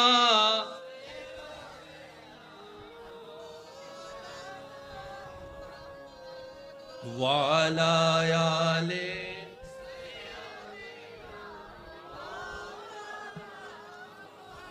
উচ্চ আওয়াজ একবার বলেন মারহাবা। পরীক্ষা যদি বাকি থাকে 3 দিন, সাবজেক্ট হলো বেশি, পরীক্ষার সময় কম, তাহলে পড়ালেখার ঘন্টা কি কমাইতে হবে না বাড়াইতে হবে? দিনেও পড়া, দুপুরেও পড়া, বিকেলেও পড়া, রাতেও পড়া, গভীর রাতেও পড়া, 2 ঘন্টা ঘুম, তারপর আবার পড়া। কারণ পরীক্ষার সময়, জোরে বলেন না, পরীক্ষার সময় সাবজেক্ট, আর যদি সাবজেক্টও বেশি পরীক্ষার সময়ও বেশি হয়, ছেলে মেয়েদেরকে দেখবেন বইয়ের কাছেও নাই। এই যে 3 মাস বাকি আছে, মা বাবা ডেলি এরও ফত্যু বয়স পারে না কেন? জোর হনাবাজি পারে না, কিন্তু ডাইরেক্ট লেকচার মারা দেয়, বহুত দেরি। এবার খেয়াল করবেন আমার কথা। নবী বলে, আল্লাহ আমার সময় কদ্দুর? আল্লাহ পাক বলে যে আপনার সময় 63 বছর, 63 ইয়ার্স অনলি। জায়গা, সময়। এবার আপনার বিবেক কি বলে? কাজ কি স্লো করতে হবে নাকি বেশি দ্রুত করতে হবে? কাজের যেহেতু আমাদের এরিয়া বড়, সময়। এবার আপনার আমার নবী আসছেন, সবার মনোযোগ চাচ্ছি আমি বলবো, আপনারা শুধু মিলাবেন, যা জানেন সেটাই বলবো, শুধু একটু গভীরে যাওয়ার চেষ্টা করবো। ওয়া মা তৌফিক ইল্লা বিল্লাহ। নবীজি আসলেন, 1 বছর বয়স মোবারক, 2 বছর বয়স মোবারক, 3 বছর বয়স মোবারক। যত বয়স এদিকে বাড়ে, 63 থেকে সময় তত, জোরে বলেন 63 থেকে তত সময় এবার নবীর বয়স 3 বছর মোবারক। নবী আল্লাহকে বলে, আল্লাহ আমার এরিয়া তো বিশাল, সময় তো খুব কম, তায়েফে পৌঁছাই দিতে হবে, মদিনায় পৌঁছাই দিতে হবে, বিভিন্ন জায়গায় পৌঁছাই দিয়ে দুবাই হয়ে আমেরিকা পর্যন্ত পৌঁছাই দিতে হবে, আফ্রিকা পর্যন্ত পৌঁছাই দিতে হবে। তখন তার ইন্টারনেটের যোগ ছিল না, তখন তার নিউজ চ্যানেলের যোগ ছিল না, তখন তো পেপার পত্রিকা ছিল না, ফেসবুক ছিল না, ইউটিউব ছিল না। বার্তা পৌঁছানোর জন্য যে মাধ্যমগুলা, সে ঘোরারও তো সময় লাগবে, 6 মাস 7 মাস চলে যাবে। এক জায়গা থেকে আরেক জায়গায় গেলে তো বললে তো দাওয়াত গ্রহণ করবে না, অনেক সময়ের পারপাসের বিষয়। নবী বলে, আল্লাহ আমার এখন 4 বছর বয়স মোবারক, 5 বছর বয়স মোবারক। আল্লাহ পাক বলে যে নবী আপনি চুপ করে থাকেন, চুপ করে থাকেন, দাওয়াত দেওয়ার এখনো সময় হয় নাই। সুবহানাল্লাহ জোরে বলি। নবীজির বয়স 10 বছর মোবারক, আল্লাহ বলে যে চুপ করে থাকেন। নবীর বয়স 15 বছর, আল্লাহ বলে চুপ করে থাকেন। নবীর বয়স 20 বছর, আল্লাহ বলে যে চুপ করে থাকেন। নবীর বয়স পৌঁছায় গেল 25 বছরে, আল্লাহ বলে যে চুপ করে থাকেন। 30 বছর নবীকে আল্লাহ বলে চুপ করে থাকেন, সুবহানাল্লাহ। 35 বছর বলে যে চুপ করে থাকেন। 39 বছর আল্লাহ বলে নবী চুপ করে থাকেন। তো 63 থেকে যদি 39 চলে যায়, হাতে আর থাকে কত? 40 বছর হলেও আল্লাহ পাক বলে, হাবিব দাওয়াত দেওয়া শুরু করেন। Can you imagine that? এই জায়গায় আপনি আমি হইলে কি কইতাম? অনদ্দা আইল্যান্ডে কি হইতাম? কি এসো বাস্তব জিনিয়ান হন আবাজ। আর আরো যদি হয় 63 বছরের ভিতরে সারা পৃথিবী মিতির লোয়া রুকি দেখাবি। 40 বছর যদি আর লোয়া রুক্তি নতে, দান রুক্তি নতে, আর হইমদে তুইরো হগু মাথন আবাজি চ্যালেঞ্জ দিবে, ফারিভান দিবে তো মাথন ন ভাই, ঠিক না? 40টা বছর আল্লাহ নবীকে চুপ করে রেখেছে। এই বাবা হাত জোর করে বলতেছি, কত বছর আল্লাহ চুপ করে রেখেছেন? এখন বাকি আছে 63 থেকে 40 গেলে কত? জোরে বলেন। 23 বছর। আমার যুবক ভাইদের আমি একটু মনোযোগ চাচ্ছি, কত বছর? এই 23 বছরের ভিতর মক্কি জীবনী আছে, মাদানী জীবনীও আছে। এই 23 বছরের ভিতরে মক্কার জীবনও আছে, মদিনার জীবনও আছে। বড় চমৎকার বিষয়, 40 বছর বয়সে আল্লাহর নবী রাহমাতুল্লিল আলামিন আল্লাহর হুকুমে আল্লাহর ইসলামের দাওয়াত দেওয়া শুরু করলো। ইয়া আইয়ুহান নাস কুলু লা ইলাহা ইল্লাল্লাহ তুফলিহুন তুফলিহুন তুফলিহুন। এক আল্লাহর দাওয়াত দেওয়া শুরু করলেন। কিছুদিন যেতে না যেতে, without internet, without Facebook, without news channel, ওই মক্কার ভুবন থেকে, আরবের জমিন থেকে লা ইলাহা ইল্লাল্লাহর ধ্বনিটা আল্লাহ তাআলা কুদরতি ব্যবস্থাপনায় আফ্রিকা পর্যন্ত পৌঁছায় দিয়েছেন। সুবহান করেছেন। এবারে হিজরত করে ওখানে যাওয়ার পরে, সন্ধি হওয়ার পরে, বিভিন্ন মতামত হওয়ার পরে, আপনার আমার নবী আল্লাহর হুকুমে আবার মক্কার দিকে আসতে শুরু করলেন।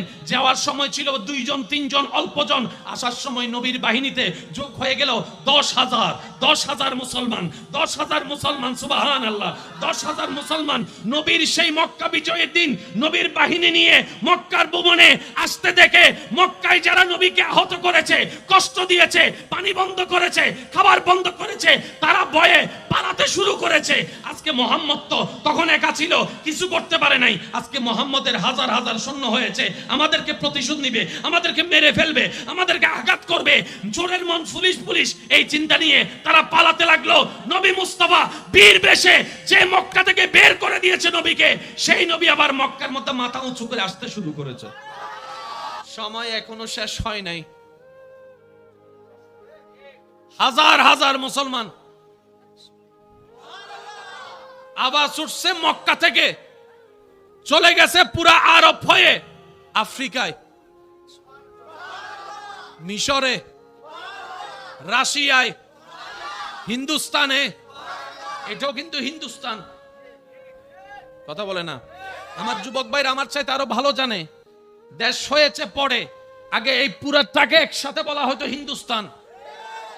এই হিন্দুস্তানের ভিতরে শ্রীলঙ্কাও আছে না নাই? নেপাল আছে না নাই? বাংলাদেশ আছে না নাই? বুঝার চেষ্টা করবেন। সর্ব জায়গায় শোনা যাচ্ছে লা ইলাহা ইল্লাল্লাহ, লা ইলাহা ইল্লাল্লাহ, লা ইলাহা ইল্লাল্লাহ। লা ইলাহা, জোরে বলেন লা ইলাহা, লা ইলাহা, লা ইলাহা, লা ইলাহা, লা ইলাহা। যারা এই লা ইলাহা বলনেওয়ালার গলা চিপে ধরছে, লা ইলাহা ইল্লাল্লাহ যেন না আসে, তাদের ঘরের ছেলেরা বলে লা ইলাহা ইল্লাল্লাহ, বউরা বলে লা ইলাহা ইল্লাল্লাহ, ভাই বলে লা ইলাহা ইল্লাল্লাহ। সে চিন্তায় পড়ে গেল, কিরে কিভাবে সম্ভব? আমরা তো টাকা দিয়েও মানুষ কিনতে পারি না, কিনলেও যতক্ষণ সামনে থাকি সালাম সালাম করে, পিছনে চলে গেলে সত্য গোষ্ঠী ধরে গালাগালি করে। মুহাম্মদ একটা টাকাও দিল না, সবার মুখে লা ইলাহা ইল্লাল্লাহ। ব্যাপার কি, ব্যাপার কি? তারা চিন্তায় পড়ে গেল, মুহাম্মদের খাবার বন্ধ করে দিয়েছি, ইসলাম প্রচার বন্ধ হয় নাই, পানি বন্ধ করে দিয়েছি, ইসলাম পাচার বন্ধ হয় নাই, দেশ থেকে বের করে দিয়েছি, ইসলাম পাচার বন্ধ হয় নাই, সম্পত্তি জব্দ করেছি, ইসলাম প্রচার বন্ধ হয় নাই, সবাই মুসলমান হতে চললো গো, মুহাম্মদের দলে যোগ দেওয়া শুরু করলো। ব্যাপার কি, ব্যাপার কি, ব্যাপার কি? কিছু তো একটা আছে, কিছু তো একটা আছে, কিছু তো একটা আছে। তারা গবেষণা করে দেখে, নবী রাহমাতুল্লিল আলামিনের একটা অভ্যাস মোবারক ছিলেন, যখনই নবীর দরবারে কিছু হাদিয়া আসতেন, নবীজি সবার মধ্যে সেটা বন্টন করে দিতেন। একা কোনো কিছু খেতেন।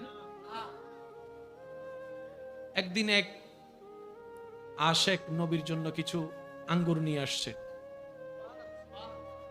সাহাবায়ে কেরাম কয়েকজন সামনে বসা ছিল।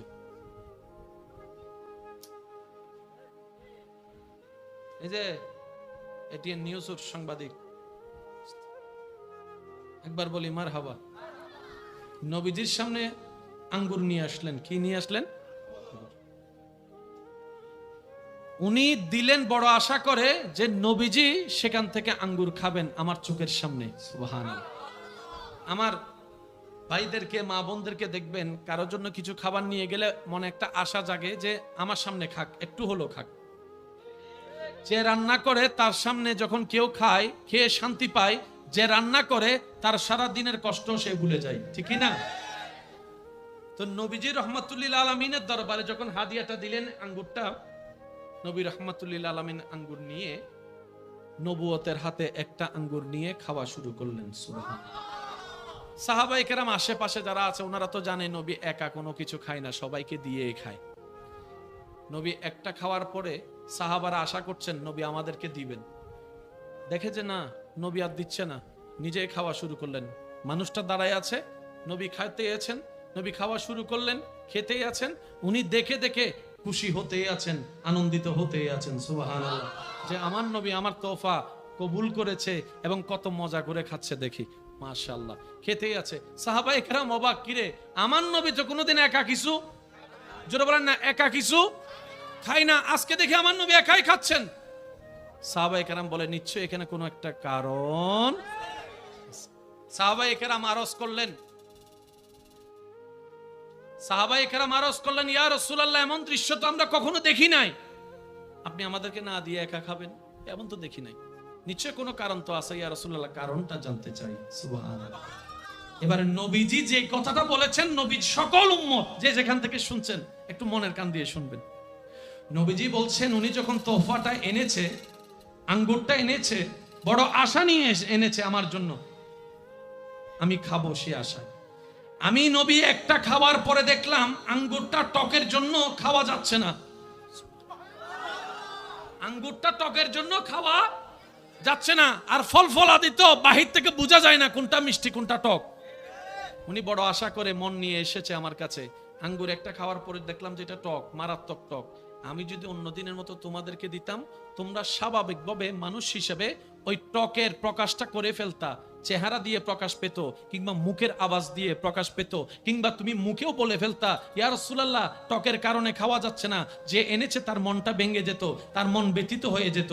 আমি রাহমাতুল্লিল আলামিন কারো মনে আঘাত দেওয়া পছন্দ করি না, তাই আমি সেই টকগুলা, এই টক আঙ্গুরগুলা তার মনে কষ্ট না দেওয়ার জন্য, খুশি করার জন্য আমি একা নিজেই খেয়ে ফেলেছি। সুবহানাল্লাহ। তিনি জিদে যদি কেউ যায় অবমাননা করে, আমি সবার আওয়াজ শুনতে চাই, বড় ছোট জোয়ান বুড়া মোটা সিয়ন সবাই। আর আমার মা বোনেরা ভালো করে প্রকাশ্যে পুরুষের সামনে যেতে না পারলো ঘরের দরজায় এসে দাঁড়ায় থাকবে, কি হচ্ছে একটু দেখি। কারণ মসজিদ কার ঘর? আর আমরা হচ্ছে আল্লাহর বান্দা, আমরা হচ্ছে আল্লাহ। মসজিদ হচ্ছে কার ঘর? আর যদি মসজিদটা হয় মসজিদে নববী, আর মসজিদে একদিন বাহিরের একটা মানুষ এসে প্রস্রাব করে দিয়েছে। কোথায়? আমাদের মসজিদে না, মসজিদে নববীতে প্রস্রাব করে দিছে। সাহাবায়ে কেরাম দেখে খুবই ফেডে মারতে নিচ্ছে তাকে। নবী বলে যে দাঁড়াও, তার এখনো প্রস্রাব শেষ হয় নাই। আমি নবীর উম্মতের আওয়াজ এখনো পাই নাই, আরো জোরে বলেন। নবী বলে এখনো পরিপূর্ণ তার প্রস্রাব শেষ হয় নাই। প্রস্রাব মাঝখানে আটকাই দেওয়া শরীরের জন্য ক্ষতি। ডাক্তার এখন বলছে 1450 বছর আগে আল্লাহ আমাদের নবীকে দিয়ে বলিয়ে দিয়েছেন। সুবহান।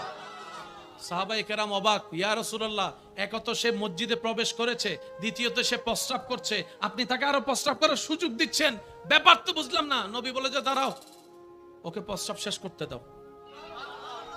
উনি প্রস্রাব শেষ করলেন। নবীজি বললেন রাস্তায় দিকে চলে যান। কারণ নবীজি জানে যদি এখানে আমার নবী বাঁধা না দেয় ওনারা ওনাকে। নবীজি বললেন রাস্তায় দিকে আপনি যান। ও আমার সাহাবা, পানি নিয়ে আসো, পানি। প্রস্রাব যারা যেখানে করেছে সেই জায়গাটা তোমরা ধুয়ে পরিষ্কার করে দাও। যে প্রস্রাব করছে সে না পরিষ্কার করবে? নবী বলে যে না, তোমরা পরিষ্কার করো। যে প্রস্তাবটা করছে তার ইন্টেনশন ছিল ভিন্ন, রাগায় দেওয়া, সেতাই দেওয়া আর কি। আল্লাহ তো নবীকে সব জানাই দেন, যা দরকার যতটুকু দরকার। আর নবীও ওয়ামা ইউনতিকু আনিল হাওয়া ইন হুয়া ইল্লা ওয়াহয়ুন ইউহা, অতটুক বলেন যতটুক রব বলতে বলেন। সুবহানাল্লাহ। ওখানে গিয়ে নবী চুপ হয়ে যায় যেখানে রব বলে যে আপনি চুপ করে থাকেন। সুবহানাল্লাহ। যখন সাহাবায়ে কেরামের মাধ্যমে নবী রাহমাতুল লিল আলামিন এমন মারাত্মক অসহ্যকর ঘটনাকে সুন্দরভাবে হ্যান্ডেল করে নিজের সাহাবাকে দিয়ে প্রস্তাব দোয়াই দিয়েছেন, মুহূর্তে খবরটা চতুর্দিকে ছড়াই পড়েছে। যাদের অন্তরে বিন্দু পরিমাণ ইসলামের প্রতি বিদ্বেষ ছিল, নবীর প্রতি বিদ্বেষ ছিল, তারাও নবীর এই চরিত্র দেখে কালিমা পড়ে মুসলমান হয়ে গিয়েছে। এটা হচ্ছে আপনার আমার নবী রাহমাতুল লিল। একটু জোরে বলা যায় রাহমাতুল লিল। সবার আওয়াজ চাচ্চামি, নবী আমার রহমাতুল লিল, যিনি আসমানের জন্য রহমত, জমিনের জন্য রহমত।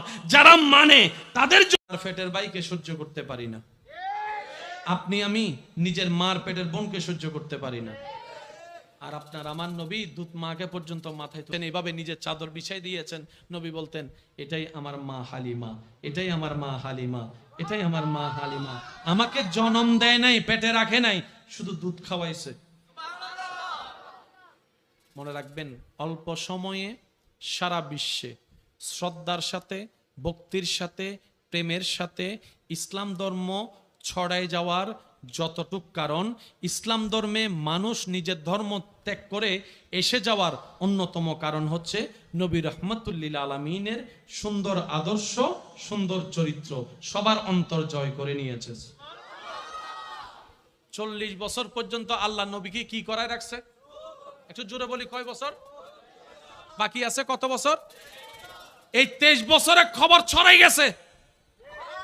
40 বছর কথা বলতে দেয় নাই, কিন্তু নবী একবারও বলে নাই আল্লাহ হায়াত দিলা কম, ডিউটি দিলা বেশি। নবী বলে যে উম্মত এখান থেকে শিক্ষা নাও, আল্লাহর হুকুমে যেটাই হয় সেটাই তোমার জন্য কল্যাণের হবে। তুমি চিন্তা করছো 63 বছর আমি এতটুক করব, রব বলে যে আল্লাহ ও রাসূল আপনার এগুলা লাগবে না, আপনি করবেন যতটুক, আমি আল্লাহ পৌঁছাই দিব তার চাইতে 10 গুণ বেশি। জগৎ চিপে ধরে নিজের স্বার্থ হাসিলের লক্ষ্যে আল্লাহর বান্দার উপর জুলুম করে ইউসুফ নবীকে বাপ থেকে আলাদা করছে, কুফে ফেলছে। ইউসুফ নবী ধৈর্যের উপর ধৈর্য ধরেছে, রবের উপর শুকরিয়া করেছে। রব বলে যে ও ইউসুফ, আমার উপর তুমি ধৈর্য ধরেছ সন্তুষ্টি হয়ে, তোমার ভাইয়েরা তোমাকে শেষ করার জন্য কুফে ফেলেছে। এই কুফে ফেলার কারণে আমি আল্লাহ তোমাকে এখন রাজপ্রাসাদে পৌঁছানোর ব্যবস্থা করে দিচ্ছি। একটু বোঝার চেষ্টা করেন। কৌশলে ওনাকে ফাঁদে ফেলে জেলখানার আসামি করেছে। ইউসুফ নবী ধৈর্য এবং সহ্যের সাথে হাসি মুখে রবের দরবারে শুকরিয়া করেছে। রব বলে যে, ইউসুফ, তোমার সেই ধৈর্য ধরাটা আমার পছন্দ হয়েছে, তোমার সহ্য করাটা আমার পছন্দ হয়েছে। এত এত এত বদনামের ভিতরও, কলঙ্কের ভিতরও তুমি যে আমার ইবাদত করছো খুশি মনে, আমি রবের বড় খুশি হয়েছি। সেজন্য জগৎ তোমাকে জেলখানায় পাঠিয়েছে, আমি এখন তোমাকে দেশের রাজত্বের ব্যবস্থা করে দিচ্ছি। মনে রাখবে, কোন কোন জায়গার থেকে যে পরিচিত আত্মীয় বের হয়, জীবনে যাদেরকে দেখাও যায় না, অনেকে বলে। আর যখন বিপদে পড়ে আপনরাও চিনে না, বন্ধুও চোখ ঘুরাই ফেলে, এরকম হয়। জীবন চলার পথে যখনই দেখবেন আপনার আপনজনেরাই আপনার হাত ছেড়ে দিচ্ছে, চেনা মানুষগুলাই চোখ ঘুরিয়ে নিচ্ছে, মন ছোট না করে অপেক্ষা করুন। আল্লাহ তাআলা অনেক সময় মানুষকে বাস্তবতা দেখিয়ে কল্যাণ দেওয়ার জন্য আশেপাশের মানুষগুলাকে, আগাছাগুলাকে ছাইড করে দেয়।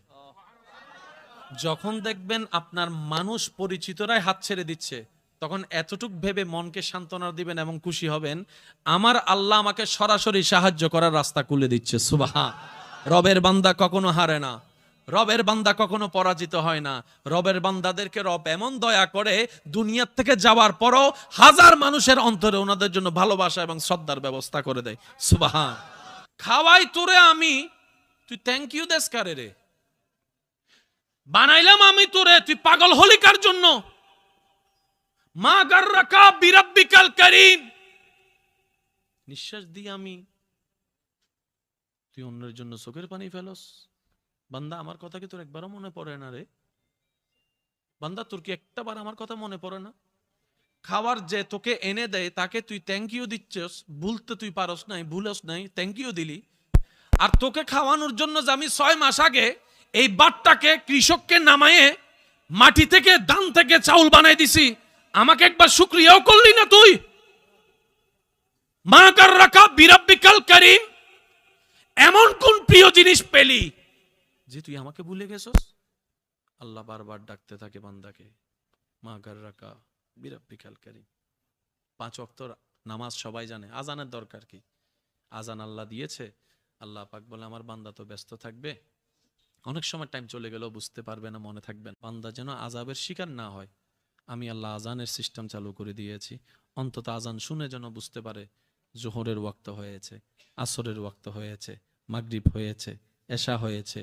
এইবার আমার দুনিয়ার ব্যস্ততাকে ফেলে আমার বানানেওয়ালা রবের কাছে একটু হাজিরা দেওয়া দরকার। ওই বুঝটা বুঝতে বেশি দেরি হয়ে গেছে আমাদের।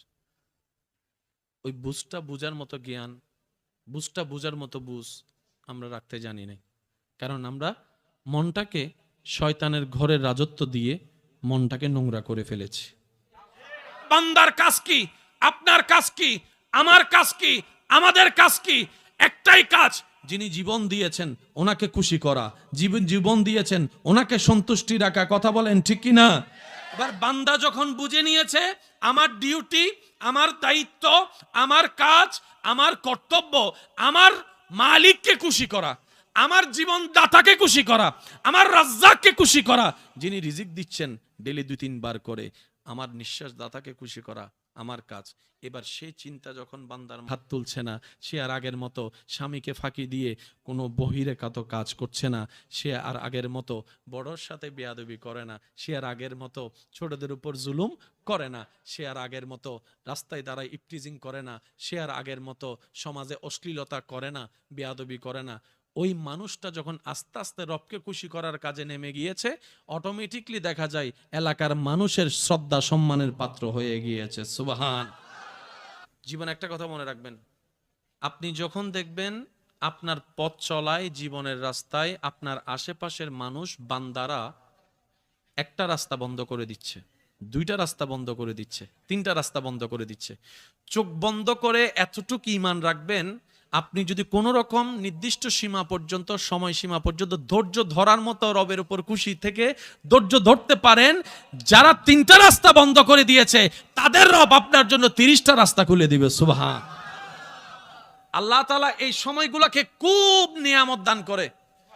যখন কোনো বান্দাকে অন্য বান্দা অত্যাচার করে, সেজন্য বলা হয় আল্লাহ মজলুমের সাথে আছে, জালেমের সাথে নাই। আল্লাহ অভাবের সাথে আছে, আল্লাহ অহংকারের সাথে নাই। কেন বলে? পৃথিবী যখন আপনাকে কষ্ট দিবে তখন আল্লাহর রহমত, স্পেশাল রহমত আপনার দিকে আসবে। তা আপনি যখন চাবেন তখন পাবেন না, আল্লাহর সময় আল্লাহ দিবে। ওই সময়টা আসা পর্যন্ত ধৈর্য ধরে অপেক্ষা করাই হচ্ছে ইমানদারের কাজ। সুবহান আল্লাহ।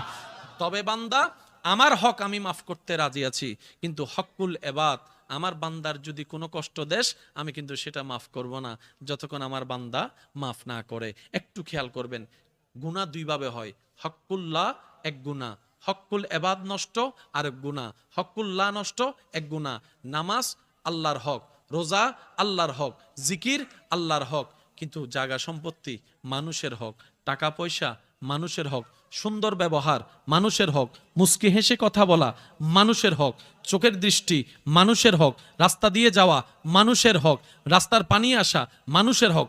অর্থাৎ রব্বুল আলামিন বলে, আমার বান্দাকে কষ্ট না দিয়ে, জুলুম না করে, তোর উপর কষ্ট আসুক ধৈর্য ধর। তুই কাউকে কষ্ট দিস না, কারো অভিশাপের কারণ হইস না অন্যায়ভাবে। এতটুক করে যদি তুই হাসরে আসতে পারস, আমি আল্লাহ তোকে রহমতের মাধ্যমে জান্নাতের দরজাটা দেখাই দিব। রবকেই যদি ভালোবাসতে না পারি, পৃথিবীর সমস্ত ভালোবাসা মিথ্যা, কথা মনে রাখবেন। আর এই ভালোবাসার মধ্যে বিন্দু পরিমাণ, বালি পরিমাণ স্বার্থ। আর এই ছাড়া যত ভালোবাসা আপনি আমার সামনে আনবেন, কিংবা আপনি নিজেই গবেষণা করে দেখবেন, দেখবেন বিন্দু পরিমাণ হলো স্বার্থ। বলেন না রে ভাইয়া, স্বার্থ। স্বার্থ মানে নিজের লাভ, স্বার্থ মানে নিজের লাভ। রব বলে যে তুই আমারে কি লাভ দিবি, নবী বলে যে তুই আমারে কি লাভ দিবি, আমার রব আমাকে যা লাভ দেওয়ার সব দিয়ে দিয়েছে, তুই আমারে কি লাভ দিবি।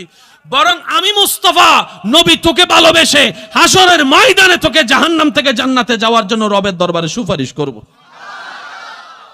সেজন্য এই দুইটা জায়গায় খুব সিনসিয়ার থাকবেন। বান্দা হিসেবে সর্বোচ্চ ভালোবাসবো রবকে, উম্মত হিসেবে সবচেয়ে ভালোবাসবো নবী রাহমাতুল্লিল আলামিনকে। এই দুইটা জায়গা যে পারফেক্ট করতে পেরেছে, তার বাকি অন্য কাজগুলো অটোমেটিক রব্বুল আলামিন গুছিয়ে দিয়েছেন। সুবহান। দুঃখ আমাদের এই জায়গায়, রব আমাদেরকে জীবন দিয়েছেন, জীবনকে চিনেছি, জীবন বোঝার চেষ্টা করিনি। তিন কবুল বলে বিয়ে করে স্বামী হয়েছি, স্ত্রী হয়েছি, কিন্তু স্বামী কাকে বলে বোঝার চেষ্টা করি নাই, স্ত্রী কাকে বলে বোঝার চেষ্টা করি নাই, বড় ভাই কাকে বলে বোঝার চেষ্টা করি নাই, ছোট ভাই কাকে বলে বোঝার চেষ্টা করি নাই। 5 ওয়াক্তে আজান শুনেছি, নামাজ কি জন্য আল্লাহ দিয়েছে বোঝার চেষ্টা করি নাই। কিন্তু ওই বোঝার জিনিসটা না করলেও অন্যের দোষ ধরাকে টিকে বোঝার চেষ্টা করেছি, অন্যের দোষ খোঁজাকে ঠিকই বুঝার চেষ্টা করেছি। আওয়াজ দিয়ে বলেন ঠিক কিনা? অন্যের পিছে পিন কেমনে লাগাইতে হয় সেটা আপনার আমার বুঝা ভালো করে আছে। চার দোকানে বসে বসে মানুষের নামে কিভাবে কথা রটাতে হয় এই বুঝটা আপনার আমার ভালো করে আছে। একদম ঘটে যাওয়া রেডি বিয়ে, বিয়েটা কিভাবে ফ্যাঁস লাগায় ভাঙাতে হয় এই বুঝটা আমাদের। বান্দা বলে, আল্লাহ পৃথিবীতে যে পাঠাচ্ছ রাস্তা দেখার জন্য তো আমার চোখের দরকার। রব বলে যে একটা নয় 2টা চোখ দিয়ে দিলাম। সুবহান আল্লাহ। বান্দা বলে, আমার মা বাবার কথা শোনার জন্য তো কানের দরকার। রব বলে যে 2টা কান দিয়ে দিলাম। সুবহান আল্লাহ। বান্দা বলে, মাওলা সেই চোখে দেখা কানে শোনাটা বুঝার জন্য তো একটা ব্রেনের দরকার। রব বলে যে সেটাও তোকে আমি দান করে দিলাম। সুবহান আল্লাহ। যেটা পৃথিবীর মেমোরি কার্ডের তুলনায় 1000 গুণ বেশি শক্তিশালী বান্দার মেমোরি কার্ড। বান্দা বলে যে মাওলা আমার মাথাটা রাখার জন্য তো একটা ঘাড়ের দরকার। রব বলে যে ঘাড়ও দিয়ে দিলাম, হাতও দিয়ে দিলাম, আঙ্গুলও দিয়ে দিলাম। সুবহান আল্লাহ। সবাই জোরে জোরে বলতে থাকে সুবহান আল্লাহ। এই ঘাড়টাকে রাখার জন্য তোর আমি বুক দিয়ে দিলাম, আবার কোমর দিয়ে দিলাম, হাঁটুর দিয়ে দিলাম। বান্দা শুধু তাই নয়, তোর খাবার বুক গিলার জন্য কণ্ঠনালী আমি দিব, জিহ্বার স্বাদ নেওয়ার জন্য খাবারের স্বাদ জিহ্বাটা আমিই দিব। এই কণ্ঠনালী আর শ্বাসনালী দোনোটা কিন্তু এক জায়গায়। একটু যদি বেশ কম হয়, খাবার যদি শ্বাসনালীতে যায়, শ্বাসনালী বন্ধ হয়ে যাবে। প্রত্যেকটা সেকেন্ডে যে আপনি যা খাবার দাবার করছেন, নিঃশ্বাসও নিচ্ছেন, খাবারও গিলছেন, এই সিস্টেমটা, এই মনোযোগটা আপনার কেউ রাখে নাই, আপনার আমার রব রেখেছে। সেকেন্ডে সেকেন্ডে নিঃশ্বাসের রাস্তা আলাদা রেখেছে, খাবারের রাস্তা আলাদা রেখেছে। সুবহান আল্লাহ। এবার সে খাবারটা খাওয়ার পরে যদি বদহজম হয় এক জামিলা হয়, যদি হজম না হয় আরেক জামিলা হয়। রব এমন ভাবে পেটের ভিতরে উত্তপ্ত গরম লাভার ব্যবস্থা করে দিয়েছেন, বুঝার জন্য বলা, গরমের ব্যবস্থা করে দিয়েছেন। আপনার আমার সেই খাবারগুলাকে দাঁতে চিপে যা ঢুকায় তা আল্লাহ পাক গলায় ফেলে, তা আল্লাহ পাক ওখান থেকে আস্তে আস্তে বেনিশ করে কিছু ক্যালসিয়াম বানাই দিচ্ছে, কিছু রক্ত বানাই দিচ্ছে, কিছু এটা বানাই দিচ্ছে, কিছু বাথরুম বের করছে, কিছু প্রস্রাব দিয়ে বের করছে। আল্লাহ প্রত্যেক সেকেন্ডে আপনার আমার যত্ন নিচ্ছেন আর নিচ্ছেন আর নিচ্ছেন। শুধু তাই নয়, সকালবেলা উঠে দেখলেন, তার মানে বুঝলেন মোবাইল চিপতে চিপতে কখন যে আপনি ঘুমের দেশে চলে গিয়েছেন আপনি বুঝতে পারেন নাই। শুয়েছেন সোজাসুজি, ঘুম থেকে উঠেছেন ডান কাত, আপনি ভাবনায় পড়ে গেলেন, আমি তো শুলাম তো সোজাসুজি, ডান কাত হলাম কিভাবে? আমার মাও তো গড়ে নাই, বাবাও তো গড়ে নাই, বউও তো গড়ে নাই, আমাকে কাত করে দিল কে? আর যে কাত করে দিবে সেও তো ঘুমাচ্ছে, আমাকে কাত করলো কিভাবে? এবার সিসি ক্যামেরা আপনি লাগাইলেন নিজেকে অবজারভেশন করার জন্য, আপনি দেখলেন 12টায় আপনার ঘুম আসছে, 12:15 আপনি ডান কাত হলেন, 12:20 আপনি সোজা হলেন, 1:30টার দিকে আপনি বাম কাত হলেন, 3টার দিকে আপনি সোজা হলেন। অটোমেটিক ঘুমের মধ্যে আপনি সিসি ক্যামেরায় দেখছেন কাত হতেই আছে, কাত হতেই আছে, কিন্তু আপনি জানেন জাগ্রত ছাড়া, ব্রেন ছাড়া কখনো হাত ওঠে না, কখনো আঙ্গুল ওঠে না। ব্রেনে সিগন্যাল দেওয়ার পরে হাত লড়ে। বান্দা ভাবে ঘুমের ভিতর যদি আমি 8 ঘন্টা একভাবে শুইতাম সারা শরীর প্যারালাইসিস হয়ে যেত, আমাকে এই কাজ করালো কে? রব বলে যে তোর মা যখন যত্ন নিতে পারে না, ঠিক ওই জায়গা থেকেও আমি আল্লাহ তোর যত্ন নিতে থাকি। ও জায়গায় বুঝ নাই, খারাপ জায়গায় বুঝের, জোরে বলেন ঠিক কিনা? যার কারণে ভাগফলে এসে কি দাঁড়ালো? আমি আমার পায়ে কুড়াল মেরে বসে আছি, আপনি আপনার পায়ে কুড়াল মেরে বসে আছেন। কুড়ালটা দেখছি না কেন? যেই দিন কুল্লু নাফসিন যায়িকাতুল মৌতের সময় আসবে, সেই দিন সেই পর্দা যখন উঠে যাবে চোখ থেকে, তখন বুঝতে পারবো আসলে বুদ্ধিমান মনে করে নিজেকে বোকার রাজ্যে বসবাস করেছি, অন্যের ক্ষতি করতে গিয়ে মূলত নিজের ক্ষতি নিজেই করে দিয়েছি। কথা বলেন ঠিক কিনা? যে বান্দার অন্তরে রবের প্রতি বিশ্বাস তাওয়াক্কুল বেশি থাকবে, তার জন্য নিয়ামতের বরাদ্দও বেশি হয়ে যায়।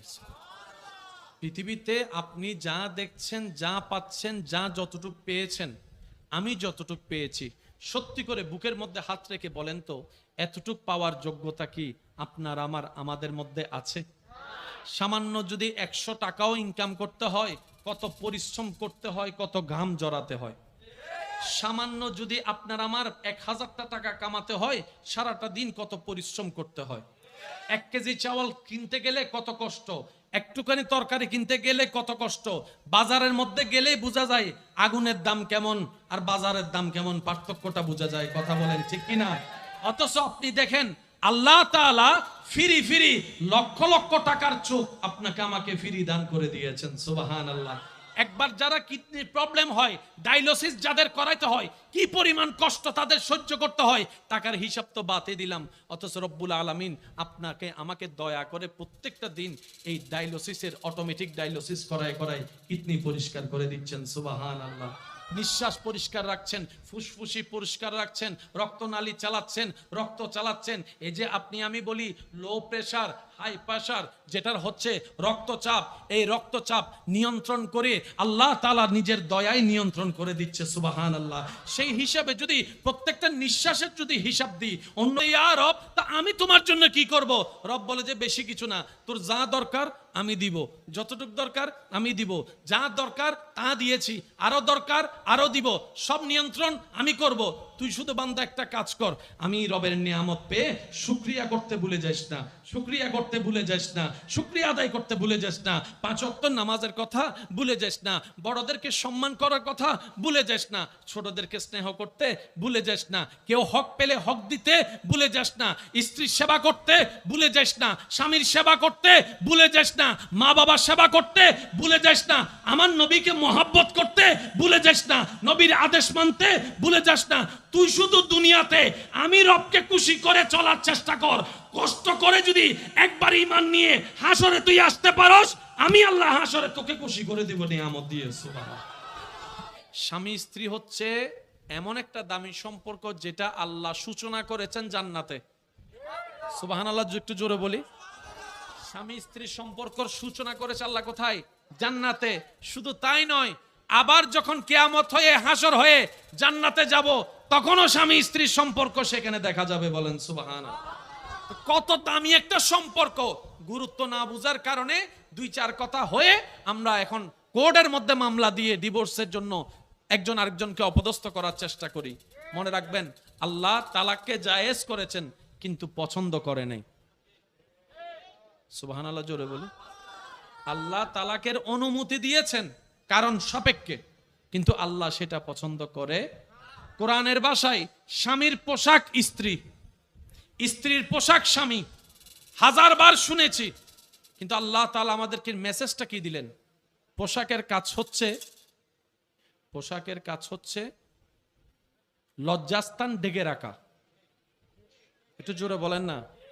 আল্লাহ বলছেন, হে স্বামীরা তোমরা স্ত্রীদের জন্য পোশাক, হে স্ত্রীরা তোমরা স্বামীদের জন্য পোশাক। তার মানে তোমরা যেরকম পোশাক দিয়ে নিজেকে ডেকে রাখো, নিজের স্পট থাকলে ডেকে রাখো, স্বামীরা স্ত্রীদের দোষকে গোপন রেখে সমাজে ইজ্জতে রাখো। স্ত্রীগণ স্বামীদের দোষগুলোকে বাহিরে না বলে স্বামীকে ইজ্জতে রাখো। অর্থাৎ ও স্বামী, তোমরা স্ত্রীদেরকে মায়া মহাব্বতে সম্মান দাও, স্ত্রীরা মায়া মহাব্বত করে স্বামীকে সম্মান দাও। বলেন সুবহানাল্লাহ। নামাজ পড়লে কি লাভ কম বেশি জানি না, কে সবাই জানি। না পড়লে কেমন মায়ের আছে সেটাও জানি। আমাকে একটু বলতে পারেন কেন তারপরও মসজিদে মুসল্লি হয় না? আমাকে একটু কি বলতে পারবেন কেন তারপরও মসজিদে আসতে না পারলো অন্তত ঘরে নামাজ কেন কেউ পড়ি না? মনে রাখবেন, যারা নামাজকে জেনেছে তাদের সাথে নামাজের তেমন সম্পর্ক খুঁজে পাওয়া যায় না। আর রবের দয়ায় যারা একবার নামাজের গুরুত্ব বুঝে নিয়েছে, তারা 5 ওয়াক্ত পরে পরে সবাই ঘুমাই গেলে তাহাজ্জুদের নামাজে দাঁড়িয়ে রবের দরবারে কান্না করতে থাকে। একটা হচ্ছে জাননেওয়ালার দল, আর একটা হচ্ছে বুঝনেওয়ালার দল। আপনার দৃষ্টিতে দামি কোনটা, জাননেওয়ালা না বুঝনেওয়ালা? শুনি নাই আওয়াজ। আপনি আমি হাসরের ময়দানে যাব, সেদিন বুঝতে পারবো আল্লাহ তাআলা আমাদের নবীকে কত সম্মান দান করেছেন। সেদিন পাক্কাভাবে বুঝতে পারবো সেই নবীর উম্মত হওয়ার কারণে আমাদের মতো কম দামি এই নিয়ামতওয়ালা মানুষগুলাকে আল্লাহ কতটুক দামি নিয়ামত দান করেছেন। এর আগ পর্যন্ত আমাদের উপলব্ধি বরাবর কখনো হবে, অনুমানে থেকে যাব, কল্পনায় থেকে যাব, ধারণায় থেকে যাব, পরিপূর্ণ আপনার আমার পক্ষে জানা সম্ভব হবে না যতক্ষণ না কিয়ামতের মধ্যে যাব। আল্লাহ তাআলা সবচাইতে আজিম ভাবে আপনার আমার নবীকে বানিয়েছেন। সৃষ্টি জগতে সবচাইতে জ্ঞানের অধিকারী আল্লাহ আপনার আমার নবীকে বানিয়েছেন। সৃষ্টি জগতে সব সুন্দরের মহাসুন্দর আল্লাহ আপনার আমার নবীকে বানিয়েছেন। সৃষ্টি জগতে সবচাইতে সুন্দর হাসি আল্লাহ আপনার আমার নবীকে দান করেছেন। সুবহানাল্লাহ। সৃষ্টি জগতের সবচাইতে সুন্দর 2টা চোখ আল্লাহ আপনার আমার নবীকে দান করেছেন। সৃষ্টি জগতের সবচাইতে সুন্দর হাঁটা আল্লাহ আপনার আমার নবীকে দান করেছেন। সৃষ্টি জগতের সবচাইতে সুন্দর আজিম আজমতওয়ালা চরিত্র আল্লাহ আপনার আমার নবীকে দান করেছেন। এবার বান্দা দুনিয়াতে আসছে, আসার পরে তার পেট আছে, তার পেট যেহেতু আছে খাবারও দরকার। এখন 1 মিনিটের বাচ্চাটা আসার পরে, আপনি আমি আসার পরে বাবা খুশি হয়ে গেছে, আরে বাবা আমার সন্তান চলে আসছে, সুমা সুমা আদর। কথা বলেন। এবার ডাক্তারে বলে যে বাচ্চার বাবা, বাচ্চা তো কান্না করতেছে, খাবার দিতে হবে, খাবার নিয়ে আসো। এবার সেই কোটিপতি বাবা নিজের সর্বোচ্চ টাকা দিয়ে সারা বিশ্বের সমস্ত দোকানে দোকানে ঘুরছে, একদিনের বাচ্চার জন্য খাবার দাও। দোকানদারা বলে যে চাউল আছে, কয় চাউল হবে না। ডানো দুধ আছে, বলে যে সেটাও হবে না। সাগু আছে, কয় সেটাও হবে না। কারণ ডাক্তারে বলেছে এমন খানা আনো যে খানার মধ্যে ক্যালসিয়ামও থাকবে, ফরমালিন থাকবেও না, বিন্দু পরিমাণ আশাও রাখবে না। এমন একটা খাবার আনো যেটা শাল খাবার হতে হবে। সারা দুনিয়া খুঁজলো সন্তানের বাবা সন্তানের মুখে খাবার দেওয়ার জন্য, টাকা আছে, ফ্যাক্টরি আছে, খাবার পায় না। সারা বিশ্ব ঘুরে এসে যখন বাচ্চার কাছে এসে বসে মন খারাপ করে বসে আছে, বাচ্চার মা জিজ্ঞেস করে, কিরে বাবা, কিরে স্বামী, তুমি মন খারাপ করে বসে আছো কেন? বলে যে আমি আমার এত কোটি টাকা আছে কিন্তু আমি সন্তানের জন্য খাবার টানতে পারলাম না। এরকম স্পেশাল খাবার, নির্ভেজাল খাবার তো আমি পৃথিবী খুঁজে পাই নাই। তখন সেই সন্তানের মা বলে যে আমি তো একটু আগেই তো তার পেট ভরাই দিছি। কয় কি বলো? তখন সন্তানের মা বলে যেই রব সন্তান দিয়েছে সেই রব তার খাবার ব্যবস্থাও করে দিয়েছে, খাবার ব্যবস্থাও করে দিয়েছে। সে যতক্ষণ আসে নাই ততক্ষণ এখানে দুধের কোনো অস্তিত্ব ছিল না, কি মায়ের বুকের দুধের মধ্যে আল্লাহ ব্যবস্থা করে দিয়েছে। আল্লাহু আকবার।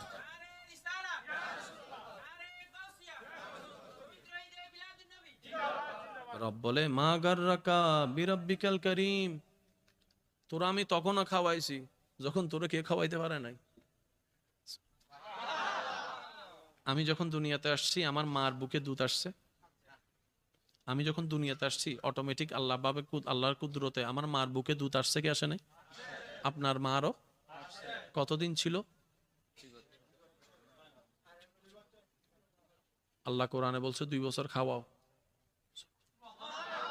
এবার ডাক্তারি WHO সংস্থা গবেষণা করে দেখে একটা বাচ্চাকে যে মা অন্তত ভালো করে 2টা বছর বুকের দুধ খাওয়াবে সেই বাচ্চার শরীরের যে হাড্ডি মজবুত থেকে অতি মজবুত হবে, ব্রেনটা শার্প থেকে বেশি শার্প হবে, দৃষ্টিশক্তি বেড়ে যাবে। অর্থাৎ দুনিয়াতে চলার জন্য বডি পারপাসে যা কিছু দরকার এগুলার বেশি বেশি উপকার হবে মায়ের বুকের দুধের মধ্যে, যেটা বাজারে পাওয়া ডানুর মধ্যে নাই।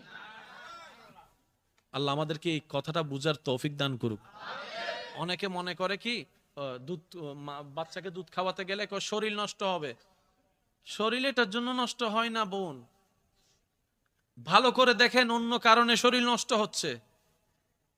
লক্ষ লক্ষ কোটি বছর মারা সন্তানকে এইভাবে লালন পালন করেছে, বলেন না সুবহানাল্লাহ। ও নবী, হাজার বিপদে যারা আপত্তি না করে আমি রবের উপর সন্তুষ্টি থেকে ধৈর্য ধরেছে, সহ্য করেছে, তাদেরকে আমি রবের পক্ষ থেকে শুভ সংবাদ জানায় দেন। শুভ সংবাদ যদি রব জানায় সংবাদটা কেমন হয়? সুবহানাল্লাহ। সেজন্য এই পৃথিবীতে সাকসেসের মুখটা তারাই দেখেছে যারা ধৈর্যের সাথে বন্ধুত্ব করেছে। সেজন্য বলি, ঘরে কষ্ট হোক, বাহিরে কষ্ট হোক, সামাজিক কষ্ট হোক, অর্থনৈতিক কষ্ট হোক, স্বামী স্ত্রীর জীবনে কষ্ট হোক, পারিবারিক কষ্ট হোক, ধৈর্যকে সাথে রাখবেন, মাথাটা ঠান্ডা রাখবেন। 2টা বেনিফিট হবে আপনার। পরকালীন জন্য সওয়াবের সওয়াব হয়ে যাবে ধৈর্যের কারণে, আর দুনিয়ার ধৈর্যের কারণে আপনার ব্লাড প্রেশারও কন্ট্রোলে থাকবে, আপনার মেজাজ কন্ট্রোল থাকার কারণে আপনার শরীরের মধ্যে পরিবর্তন হবে না, হার্ট অ্যাটাক করারও তেমন আর কোনো সুযোগ। আল্লাহ আমাদের সবাইকে আমল করার তৌফিক দান করুক। আর একটু জোরে বলি আল্লাহ তাআলা বলে, বান্দা 5 ওয়াক্ত নামাজ তোমাদেরকে আমি উপহার দিলাম। সুবহানাল্লাহ মনে হয় জোরে বলা যায়। কয় ওয়াক্ত? আর আমার নবী রাহমাতুল লিল আলামিনের উম্মত হওয়ার কারণে আমি আল্লাহ তোমাদেরকে একটু বেশি সুযোগ দিলাম, সেটা হচ্ছে পড়বা 5 ওয়াক্ত। আমি ফেরেশতাকে হুকুম দিলাম, আমি আল্লাহ তোমার আমল নামায় 50 ওয়াক্ত নামাজ আদায়ের সওয়াব লেখার ব্যবস্থা হবে। তুমি যখন ফজর আদায় করে জোহর আদায়ের নিয়ত করবা, ফজরের নামাজ পড়ে বের হওয়ার সময় জোহর আদায়ের নিয়ত করবা। জোহর আসতে প্রায় অনেক ঘন্টা বাকি, কিন্তু আমি রব ফেরেশতাকে হুকুম দিলাম নবী মুস্তাফার উম্মত নিয়ত করলেই নেক আমলের সওয়াব লিখতে থাকা শুরু করে দিও। সুবহান। যখন তুমি জোহরের নামাজ আদায় করবা এটার আলাদা বেনিফিট তোমাকে দেওয়া হবে, তার চাইতে আরো কল্যাণকর বেনিফিট। প্রতিটি সৃষ্টি আপন সৃষ্টিকর্তার দেওয়ার নিয়মের বিধানের সীমানার এক চুল আগেও যায় না, এক চুল পিছনেও যায় না। জোরে বলি না সুবহানাল্লাহ। আল্লাহ যে সৃষ্টিকে যতটুক দায়িত্ব দিয়েছেন সে দায়িত্বের কখনো অবহেলা, জোরে বলেন না, অবহেলা করেন। পূর্ব দিকে উঠা সূর্য কখনো দক্ষিণ দিকে উঠে নাই, উঠবেও না। রব যাকে যতটুক টাইম বরাদ্দ দিয়েছেন ওই টাইমের মধ্যেই উঠে, ওই টাইমের মধ্যেই ডুবে। সৃষ্টি জগতে সৃষ্টিকর্তার অবাধ্যের লিস্টে যদি ধরা হয় তাদের মধ্যে আমি আপনি আমরাই হচ্ছে অন্যতম, যারা স্রষ্টার কথা মেনে চলি না। না হয় আপনি বৃষ্টিকে দেখেন, আপনি কি মাহফিল সাজালেন নাকি বিয়ে বাড়ি সাজালেন? রবের হুকুম আসলে বৃষ্টি আসার আগে একবারও চিন্তা করে না। কথা বলেন, বৃষ্টি আসার আগে একবারও কি চিন্তা করে আমি গেলে তাদের মাহফিলটা নষ্ট হবে, বিয়ে বাড়ি নষ্ট হবে? চিন্তা করেন। রব্বুল আলামিন প্রত্যেকটা সৃষ্টিকে একটা নিয়ম বেঁধে দিয়েছেন। আমি আমার আওয়াজ যতটুকু পৌঁছাচ্ছে, আমি সবার কাছে নিবেদন রাখব, প্রত্যেকটা শব্দ একটু মনের কান দিয়ে শোনার চেষ্টা করবেন। কে এগুলা? কে কে?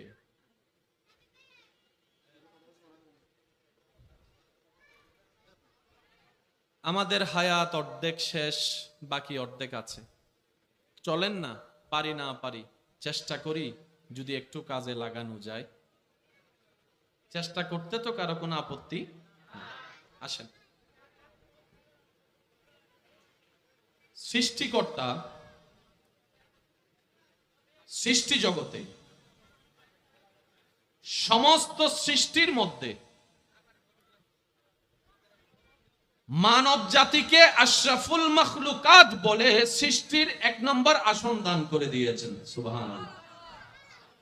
এই মানব জাতির ভিতরে হাজার রকমের ক্যাটাগরি আছে। একটু বলতে হবে, এই ক্যাটাগরির ভিতরে রব্বুল আলামিন যাকে 1 নম্বর আসন দান করেছেন তিনি হচ্ছেন আপনার আমার নবী রাহমাতুল লিল। তর্ক ঝগড়া মারামারির কোনো দরকার নেই। যা রব দিয়েছেন স্পষ্ট করে দিয়েছেন, যা রব দিয়েছেন প্রকাশ করে দিয়েছেন। গোপনে টেবিলের নিচের কোনো কাজ কারবার। মনে রাখবেন, সমস্ত নবী রাসূল আল্লাহর প্রিয়, কিন্তু আমাদের নবী আল্লাহর বেশি প্রিয়। আমি বলবো আস্তে আস্তে নবীর উম্মত যারা আছেন তারা বলেন জোরে জোরে সুবহানাল্লাহ। কে রব্বুল আলামিন মুজিজা বানিয়ে পাঠিয়েছেন। প্রত্যেকটা নবীকে আল্লাহ স্পেশাল কিছু ক্ষমতা দান করেছেন। মূসা নবীর ভান্ডারে আল্লাহ যা দিয়েছেন ঈসা নবীকে দেন নাই। ঈসা নবীকে যা দিয়েছেন দাউদ নবীকে দেন নাই। দাউদ নবীকে যে গুণগুলা দিয়েছেন ইউসুফ নবীকে দেন নাই।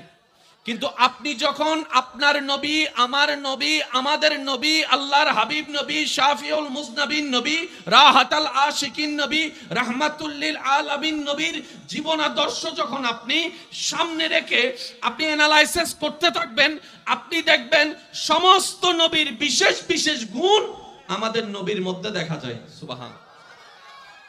ইউসুফ নবীর সুন্দর, মাশাআল্লাহ। আজকের মাহফিলের আহ্বায়ক বিশিষ্ট ব্যবসায়ী ও সমাজসেবক আলহাজ মোহাম্মদ আব্দুল মুনাফ সাহেব আসছেন, বলি মারহাবা। মনোযোগ আছে ভাইয়া? একটু জোরে বলেন, মনোযোগ আছে? আমাদের নবীর ভিতরে সব নবীর রং, আমাদের নবীর ভিতরে সব নবীর রং, সব নবীর গুণ। ইউসুফ নবীর সৌন্দর্যের কথা সবাই জানে। জগৎ তাকায় আছে ইউসুফ নবীর দিকে, ইউসুফ নবী তাকায় আছে আপনার আমার নবীর দিকে। মূসা নবীর আল্লাহ প্রদত্ত ক্ষমতায় হাতের লাঠি সাপ হয়েছে। ফেরাউনের সামনে দাঁড়িয়ে রবের প্রতিনিধিত্ব করতে গিয়ে মূসা নবী আল্লাহর হুকুমে নিজের হাতের লাঠি যখন ফেলে দিয়েছে, সেই লাঠি সর্প হয়ে অন্য সব সর্পকে গিলে খেয়েছে। জগৎ অবাক হয়েছে। আর আপনার আমার নবী আঙ্গুল তুলেছে, চাঁদ 2 ভাগ হয়েছে। আল্লাহ আমাদের নবীকে যা দিয়েছেন এমন আর কাউকে, একটু জোরে বলে, আর কাউকে। মনে রাখবেন, এটা জেনে রাখা দরকার সকলের, সর্বদিকে 100-এ 100 পারফেক্ট আপনার আমার নবী রাহমাতুল লিল আলামিন। যার ভিতরে আপনার আমার ভিতরে কমতি আছে না নাই? সত্যি করে বলেন, আছে না? হাজার রকমের কমতি। বিয়ে করেছে ঠিকই, এখনো ভালো স্বামী হতে পারি নাই। বাবা হয়েছে ঠিকই, এখনো বাবার দায়িত্ব ভালো করে পালন করতে। ইমাম হয়েছে ঠিকই, কিন্তু সেরকম হুজুওয়ালা দায়িত্ব পালন করতে। নেতা হয়েছে ঠিকই, কিন্তু জনগণকে সেরকম সেবা দিতে, আওয়াজটা একটু বড় লাগবে, সেবা দিতে। বড় ভাই হয়েছে ঠিকই, ছোট ভাই বোনদেরকে সেভাবে ছায়া দিয়ে রাখতে। আমার মধ্যে হাজার কমতি, আপনার মধ্যে হাজার কমতি, ডাক্তারের মধ্যে হাজার কমতি, উকিলের মধ্যে হাজার কমতি, উকিলের মধ্যে হাজার ভুল, আমার মধ্যে হাজার ভুল, বক্তার মধ্যে দোষের অভাব নাই, শ্রোতার মধ্যে কমতির অভাব নাই। চতুর্দিকে তাকাবেন, কমতি আর কমতি মনে হবে। চতুর্দিক থেকে নজরটা করে যখন আপনি নবী রাহমাতুল্লাহ হুলুকিন আজিম, সুন্দর আজিম চরিত্র পেয়েছেন আপনার আমার নবী রাহমাতুল্লিল আলাম। আল্লাহু আকবার।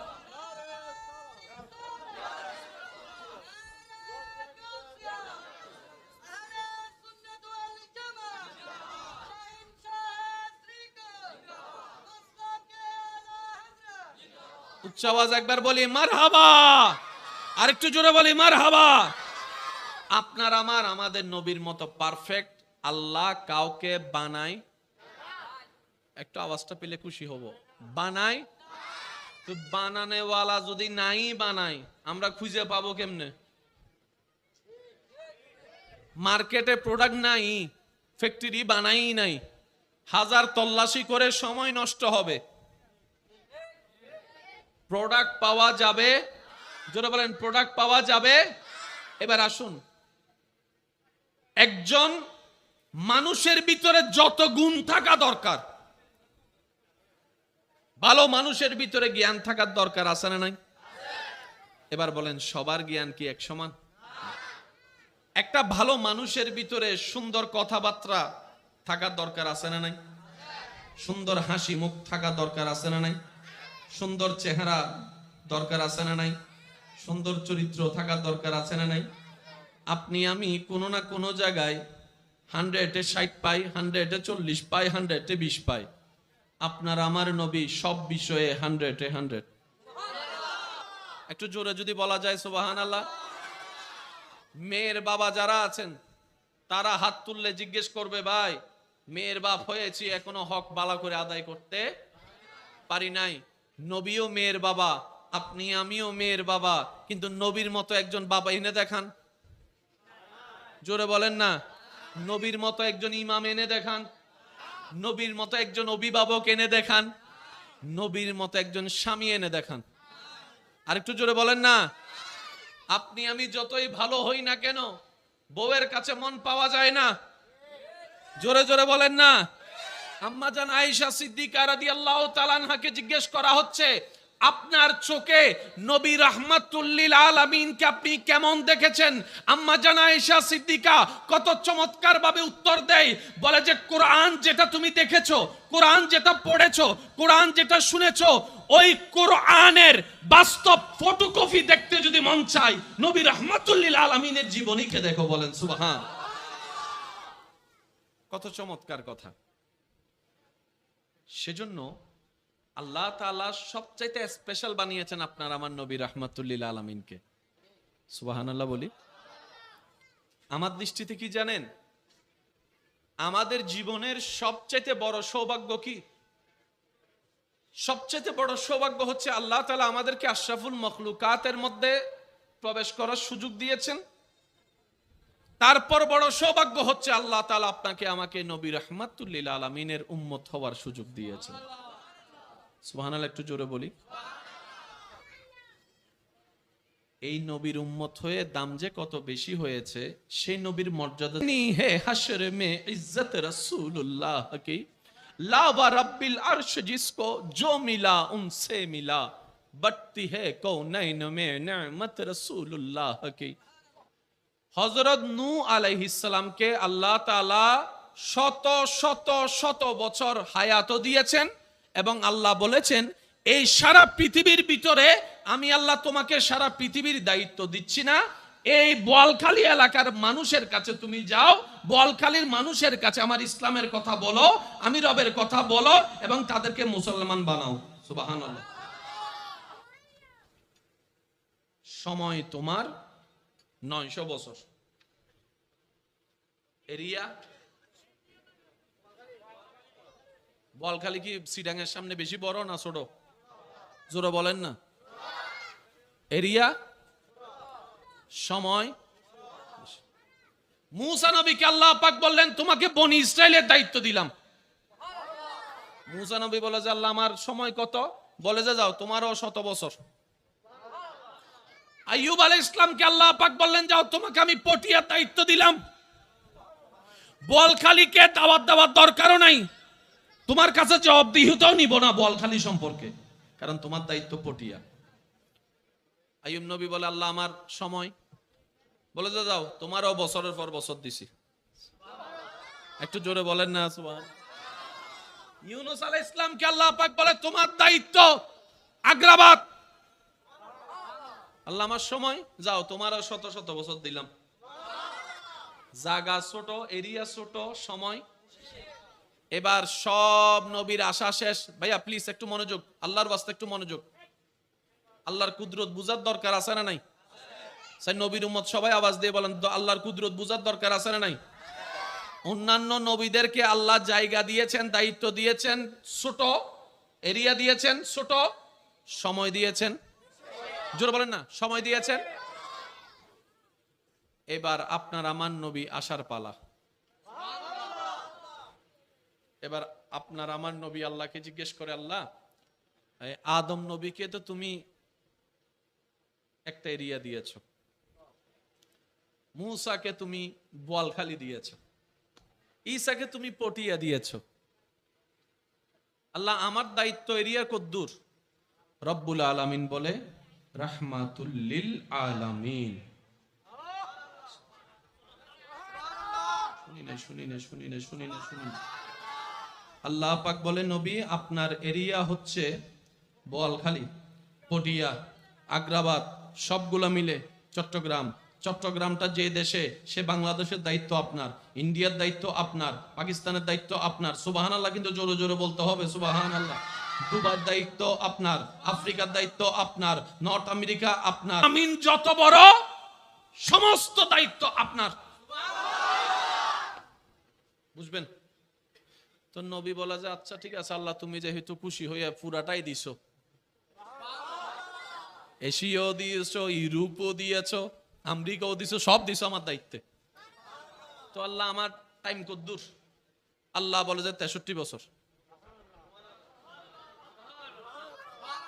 আরেকবার যদি সুবহানাল্লাহ লেবে ছোট হয় আমি বোম মারি দিম ডাইরেক্ট।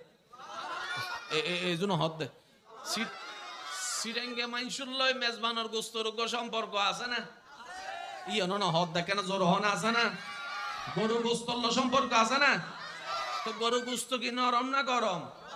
আওয়াজই বেশ ঠান্ডা হইলে কি মানান না? ওয়া সাই সিরেঙ্গে আওয়াজ একবার হসে মার হাবা মা বলিয়ে মা আছে শুধু কিপটাই করার দেন আদের চার একবার জোর হ ভাই মার হাবা।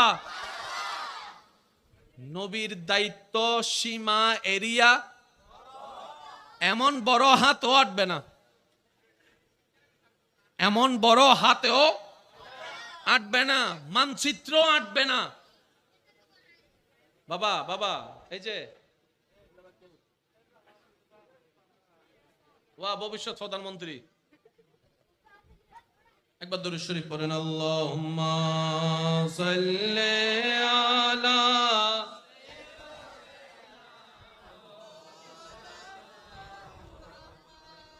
ওয়া আলা আলি।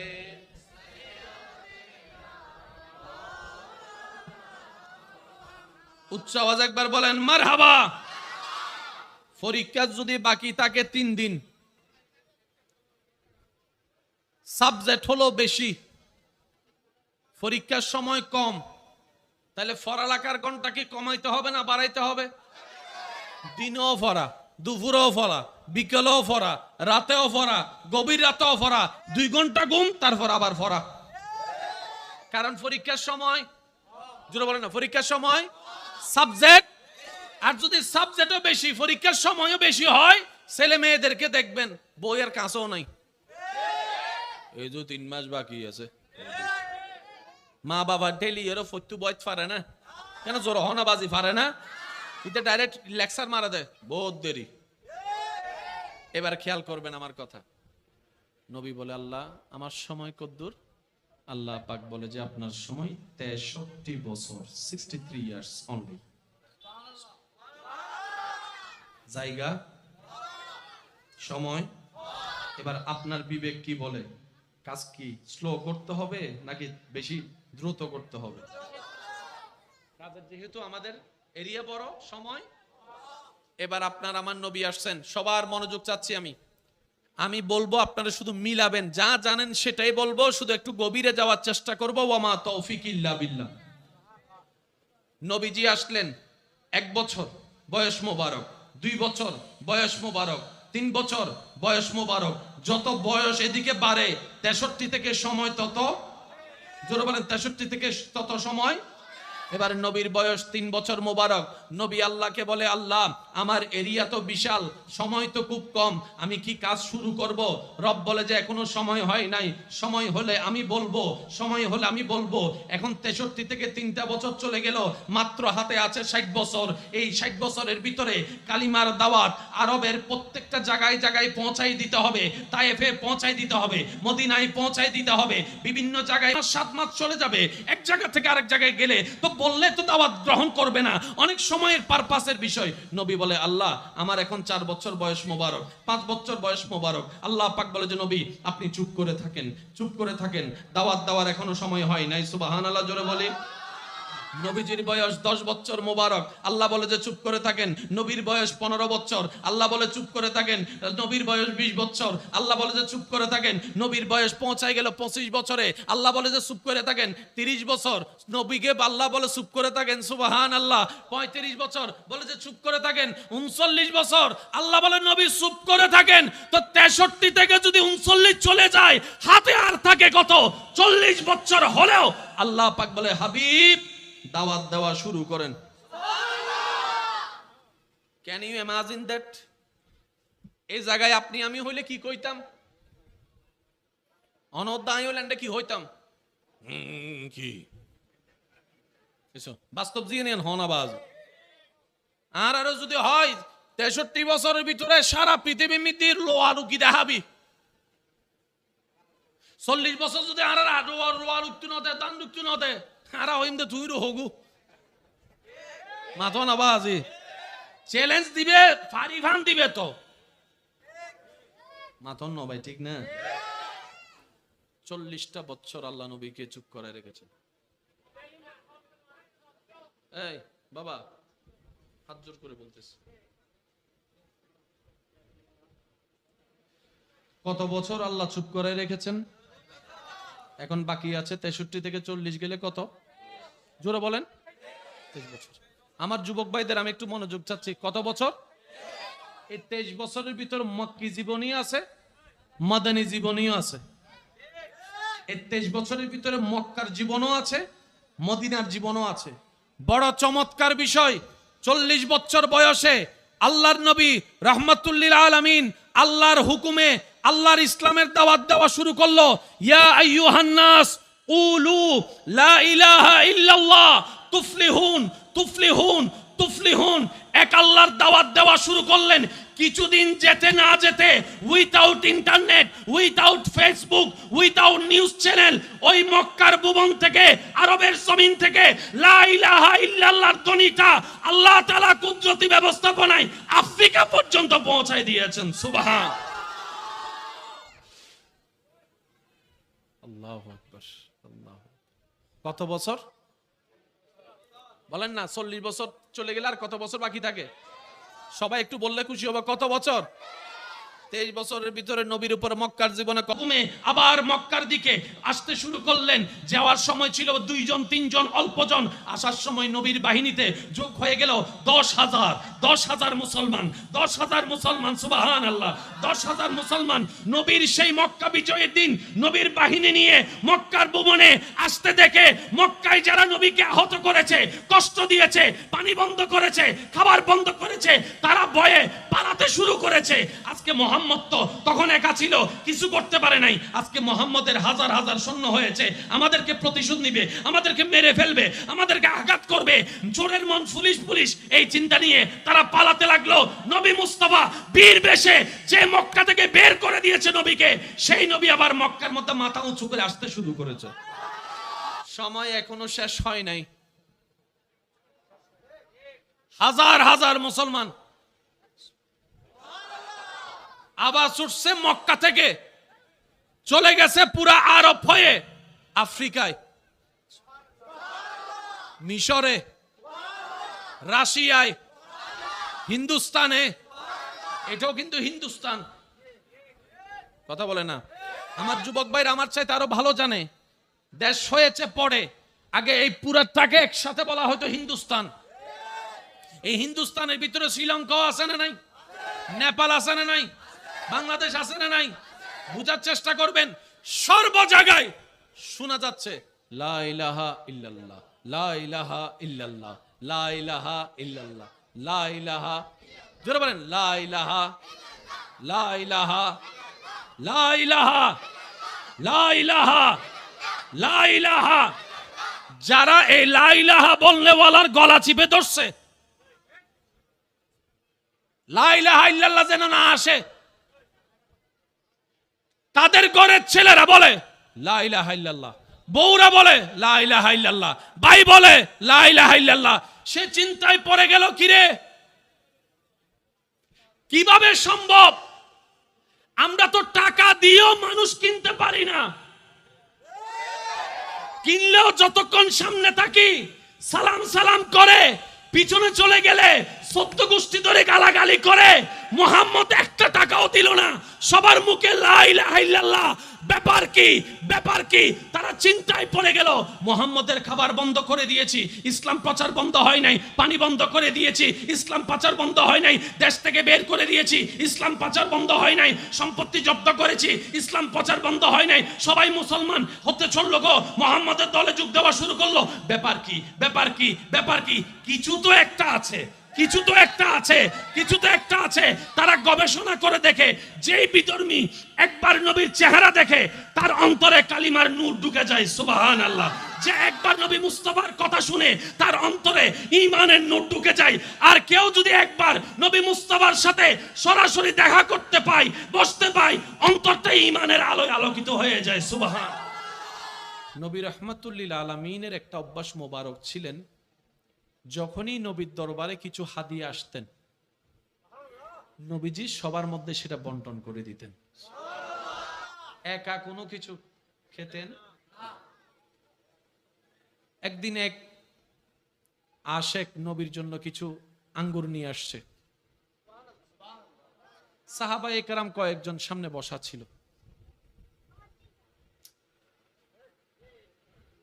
এই যে এটিএন নিউজের সাংবাদিক, একবার বলি মারহাবা। নবীজির সামনে আঙ্গুর নিয়ে আসলেন। কি নিয়ে আসলেন? উনি দিলেন বড় আশা করে যে নবীজি সেখান থেকে আঙ্গুর খাবেন আমার চোখের সামনে, সুবহানাল্লাহ। আমার ভাইদেরকে, মা বোনদেরকে দেখবেন, কারোর জন্য কিছু খাবার নিয়ে গেলে মনে একটা আশা জাগে যে আমার সামনে খাক, একটু হলো খাক। যে রান্না করে তার সামনে যখন কেউ খায়, খেয়ে শান্তি পায়, যে রান্না করে তার সারা দিনের কষ্ট সে ভুলে যায়, ঠিক না? তো নবীজি রহমাতুল্লিল আলামিনের দরবারে যখন হাদিয়াটা দিলেন আঙ্গুরটা, নবী রহমাতুল্লিল আলামিন আঙ্গুর নিয়ে নবুয়তের হাতে একটা আঙ্গুর নিয়ে খাওয়া শুরু করলেন, সুবহানাল্লাহ। সাহাবায়ে কেরাম আশেপাশে যারা আছে ওনারা তো জানে নবী একা কোনো কিছু খায় না, সবাইকে দিয়েই খায়। নবী একটা খাওয়ার পরে সাহাবারা আশা করছেন নবী আমাদেরকে দিবেন। দেখে যে না, নবী আর দিচ্ছে না, নিজেই খাওয়া শুরু করলেন। মানুষটা দাঁড়ায় আছে, নবী খাইতে আছেন, নবী খাওয়া শুরু করলেন, খেতেই আছেন। উনি দেখে দেখে খুশি হতেই আছেন, আনন্দিত হতেই আছেন, সুবহানাল্লাহ। যে আমার নবী আমার তোফা কবুল করেছে এবং কত মজা করে খাচ্ছে দেখি, মাশাআল্লাহ। খেতেই আছে। সাহাবায়ে কেরাম অবাক, কিরে আমার নবী তো কোনোদিন একা কিছু, জোরে বলেন না, একা কিছু খাই না, আজকে দেখি আমার নবী একাই খাচ্ছেন। সাহাবায়ে কেরাম বলে নিশ্চয়ই এখানে কোনো একটা কারণ। সাহাবায়ে কেরাম আরজ করলেন, সাহাবায়ে কেরাম আরজ করলেন, ইয়া রাসূলুল্লাহ, এমন দৃশ্য তো আমরা কখনো দেখি নাই, আপনি আমাদেরকে না দিয়ে একা খাবেন, এমন তো দেখি নাই, নিশ্চয় কোনো কারণ তো আছে, ইয়া রাসূলুল্লাহ কারণটা জানতে চাই, সুবহানাল্লাহ। এবারে নবীজি যে কথাটা বলেছেন, নবীর সকল উম্মত যে যেখান থেকে শুনছেন একটু মনের কান দিয়ে শুনবেন। নবীজি বলছেন উনি যখন তোহফাটা এনেছে, আঙ্গুরটা এনেছে, বড় আশা নিয়ে এনেছে আমার জন্য, আমি খাবো সে আশায়। আমি নবী একটা খাওয়ার পরে দেখলাম আঙ্গুরটা টকের জন্য খাওয়া যাচ্ছে না। আঙ্গুরটা টকের জন্য খাওয়া যাচ্ছে না, আর ফল ফলাদি তো বাহির থেকে বোঝা যায় না কোনটা মিষ্টি কোনটা টক। উনি বড় আশা করে মন নিয়ে এসেছে আমার কাছে। আঙ্গুর একটা খাওয়ার পরে দেখলাম যে এটা টক, মারাত্মক টক। আমি যদি অন্য দিনের মতো তোমাদেরকে দিতাম, তোমরা স্বাভাবিকভাবে মানুষ হিসেবে ওই টকের প্রকাশটা করে ফেলতা, চেহারা দিয়ে প্রকাশ পেত, কিংবা মুখের আওয়াজ দিয়ে প্রকাশ পেত, কিংবা তুমি মুখেও বলে ফেলতা ইয়া রাসূলুল্লাহ টকের কারণে খাওয়া যাচ্ছে না। যে এনেছে তার মনটা ভেঙে যেত, তার মন ব্যথিত হয়ে যেত। আমি রাহমাতুল লিল আলামিন কারো মনে আঘাত দেওয়া পছন্দ করি না, তাই আমি সেই টকগুলা, এই টক আঙ্গুরগুলা তার মনে কষ্ট না দেওয়ার জন্য, খুশি করার জন্য আমি একা নিজেই খেয়ে ফেলেছি। সুবহানাল্লাহ। তিনি আপনার আমার নবী রাহমাতুল লিল। আপনাদের এলাকায় যত দামি ঘর আছে, সবচেয়ে দামি ঘরের নাম কি? জোরে বলেন। আপনার ঘরে কেউ হামলা করলে আরেকজন না যাইতে পারে, সম্ভব। অন্যের ঘরে হামলা করলে আরেকজন চাচতো ভাই না যাইতে পারে, সম্ভব। কিন্তু মসজিদে যদি কেউ যায় অবমাননা করে, আমি সবার আওয়াজ শুনতে চাই, বড় ছোট জোয়ান বুড়া মোটা সিয়ন সবাই। যদি মসজিদটা হয় মসজিদে নববী, দিনার মসজিদে একদিন বাহিরের একটা মানুষ এসে প্রস্রাব করে দিয়েছে। কোথায়? আমাদের মসজিদে না, মসজিদে নববীতে প্রস্রাব করে দিছে। সাহাবায়ে কেরাম দেখে খুবই ফেডে মারতে নিচ্ছে তাকে। নবী বলে যে দাঁড়াও, তার এখনো প্রস্রাব শেষ হয় নাই। আমি নবীর উম্মতের পাওয়াজ এখনো পাই নাই, আরো জোরে বলেন। নবী বলে এখনো পরিপূর্ণ তার প্রস্রাব শেষ হয় নাই। প্রস্রাব মাঝখানে আটকাই দেওয়া শরীরের জন্য ক্ষতি। ডাক্তার এখন বলছে 1450 বছর আগে আল্লাহ আমাদের নবীকে দিয়ে বলিয়ে দিয়েছেন। সুবহান। সাহাবায়ে কেরাম অবাক, ইয়া রাসূলুল্লাহ, একত সে মসজিদে প্রবেশ করেছে, দ্বিতীয়ত সে প্রস্রাব করছে, আপনি তাকে আরো প্রস্রাব করার সুযোগ দিচ্ছেন, ব্যাপার তো বুঝলাম না। নবী বলে যে দাঁড়াও, ওকে প্রস্রাব শেষ করতে দাও। উনি প্রস্রাব শেষ করলেন। নবীজি বললেন রাস্তায় দিকে চলে যান, কারণ নবীজি জানে যদি এখানে আমার নবী বাঁধা না দেয় ওনারা ওনাকে। নবীজি বললেন রাস্তায় দিকে আপনি যান। ও আমার সাহাবা, পানি নিয়ে আসো, পানি। প্রস্রাব যারা যেখানে করেছে সেই জায়গাটা তোমরা ধুয়ে পরিষ্কার করে দাও। যে প্রস্রাব করছে সে না পরিষ্কার করবে? নবী বলে যে না, তোমরা পরিষ্কার করো। যে প্রস্তাবটা করছে তার ইন্টেনশন ছিল ভিন্ন, রাগায় দেওয়া আছে তাই দেওয়া আর কি। আল্লাহ তো নবীকে সব জানাই দেন, যা দরকার যতটুকু দরকার। আর নবীও ওয়ামা ইয়ানতিকু আনিল হাওয়া ইন হুয়া ইল্লা ওয়াহয়ুন ইউহা, অতটুক বলেন যতটুক রব বলতে বলেন। সুবহানাল্লাহ। ওখানে গিয়ে নবী চুপ হয়ে যায় যেখানে রব বলে যে আপনি চুপ করে থাকেন। সুবহানাল্লাহ। যখন সাহাবায়ে কেরামের মাধ্যমে নবী রাহমাতুল লিল আলামিন এমন মারাত্মক অসহ্যকর ঘটনাকে সুন্দরভাবে হ্যান্ডেল করে নিজের সাহাবাকে দিয়ে প্রস্তাব দোয়াই দিয়েছেন, মুহূর্তে খবরটা চতুর্দিকে ছড়াই পড়েছে। যাদের অন্তরে বিন্দু পরিমাণ ইসলামের প্রতি বিদ্বেষ ছিল, নবীর প্রতি বিদ্বেষ ছিল, তারাও নবীর এই চরিত্র দেখে কালিমা পড়ে মুসলমান হয়ে গিয়েছে। এটা হচ্ছে আপনার আমার নবী রাহমাতুল লিল। একটু জোরে বলা যায় রাহমাতুল লিল। সবার আওয়াজ চাচ্ছে আমি নবী আমার রহমাতুল লিল, যিনি আসমানের জন্য রহমত, জমিনের জন্য রহমত। যারা মানে তাদের জন্য। পেটের ভাইকে সহ্য করতে পারি না, আপনি আমি নিজের মার পেটের বোনকে সহ্য করতে পারি না। আর আপনার আমার নবী দুধ মাকে পর্যন্ত মাথায় তুলে রেখেছেন, জগৎকে দেখাই দিয়েছেন মাকে কিভাবে সম্মান করতে হয়, দুধ মাকে কিভাবে সম্মান করতে হয়। নবীর শরীরের চাদর কত দামি হতে পারে, কত মূল্যবান, কত মর্যাদাবান। মা হালিমা আসলে নবীজি নিজের চাদর বিছাই দিতেন, মা আপনি এখানে বসেন। জগতের সবাই অবাক হতো, আপনি কোন মহিলাকে সম্মান করছেন, এইভাবে নিজের চাদর বিছাই দিয়েছেন। নবী বলতেন এটাই আমার মা হালিমা, এটাই আমার মা হালিমা, এটাই আমার মা হালিমা। আমাকে জন্ম দেয় নাই, পেটে রাখে নাই, শুধু দুধ খাওয়াইছে। মনে রাখবেন, অল্প সময়ে সারা বিশ্বে শ্রদ্ধার সাথে, ভক্তির সাথে, প্রেমের সাথে ইসলাম ধর্ম ছড়ায় যাওয়ার যতটুক কারণ, ইসলাম ধর্মে মানুষ নিজের ধর্ম ত্যাগ করে এসে যাওয়ার অন্যতম কারণ হচ্ছে নবী রহমতুল্লিল আলমিনের সুন্দর আদর্শ, সুন্দর চরিত্র সবার অন্তর জয় করে নিয়েছে। 40 বছর পর্যন্ত আল্লাহ নবীকে কি করায় রাখছে? একটু জোরে বলি, কয় বছর বাকি আছে? কত বছর? এই 23 বছরে খবর ছড়াই গেছে, 40 বছর কথা বলতে দেয় নাই। কিন্তু নবী একবারও বলে নাই আল্লাহ হায়াত দিলা কম, ডিউটি দিলা বেশি। নবী বলে যে উম্মত এখান থেকে শিক্ষা নাও, আল্লাহর হুকুমে যেটাই হয় সেটাই তোমার জন্য কল্যাণের হবে। তুমি চিন্তা করছো 63 বছর আমি এতটুক করব, রব বলে যে আল্লাহ ও রাসূল আপনার এগুলা লাগবে না, আপনি করবেন যতটুক, আমি আল্লাহ পৌঁছাই দিব তার চাইতে 10 গুণ বেশি। জগৎ চিপে ধরে নিজের স্বার্থ হাসিলের লক্ষ্যে আল্লাহর বান্দার উপর জুলুম করে ইউসুফ নবীকে বাপ থেকে আলাদা করছে, কুফে ফেলছে।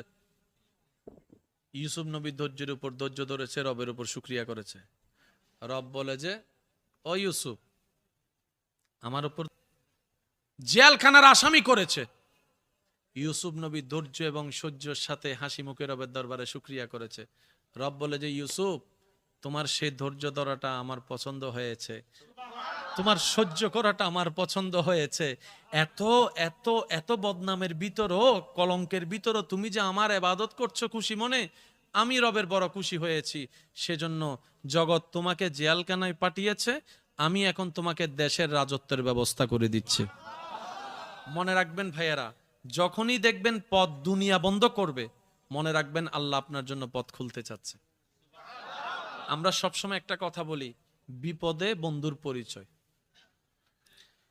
সুদিনে সবাই আছে, ভালো অবস্থানে থাকলে কোন কোন জায়গার থেকে যে পরিচিত আত্মীয় বের হয়, জীবনে যাদেরকে দেখাও যায় না অনেকেই বলে। আর যখন বিপদে পড়ে আপনরাও চিনে না, বন্ধুও চোখ ঘুরাই ফেলে, এরকম হয়।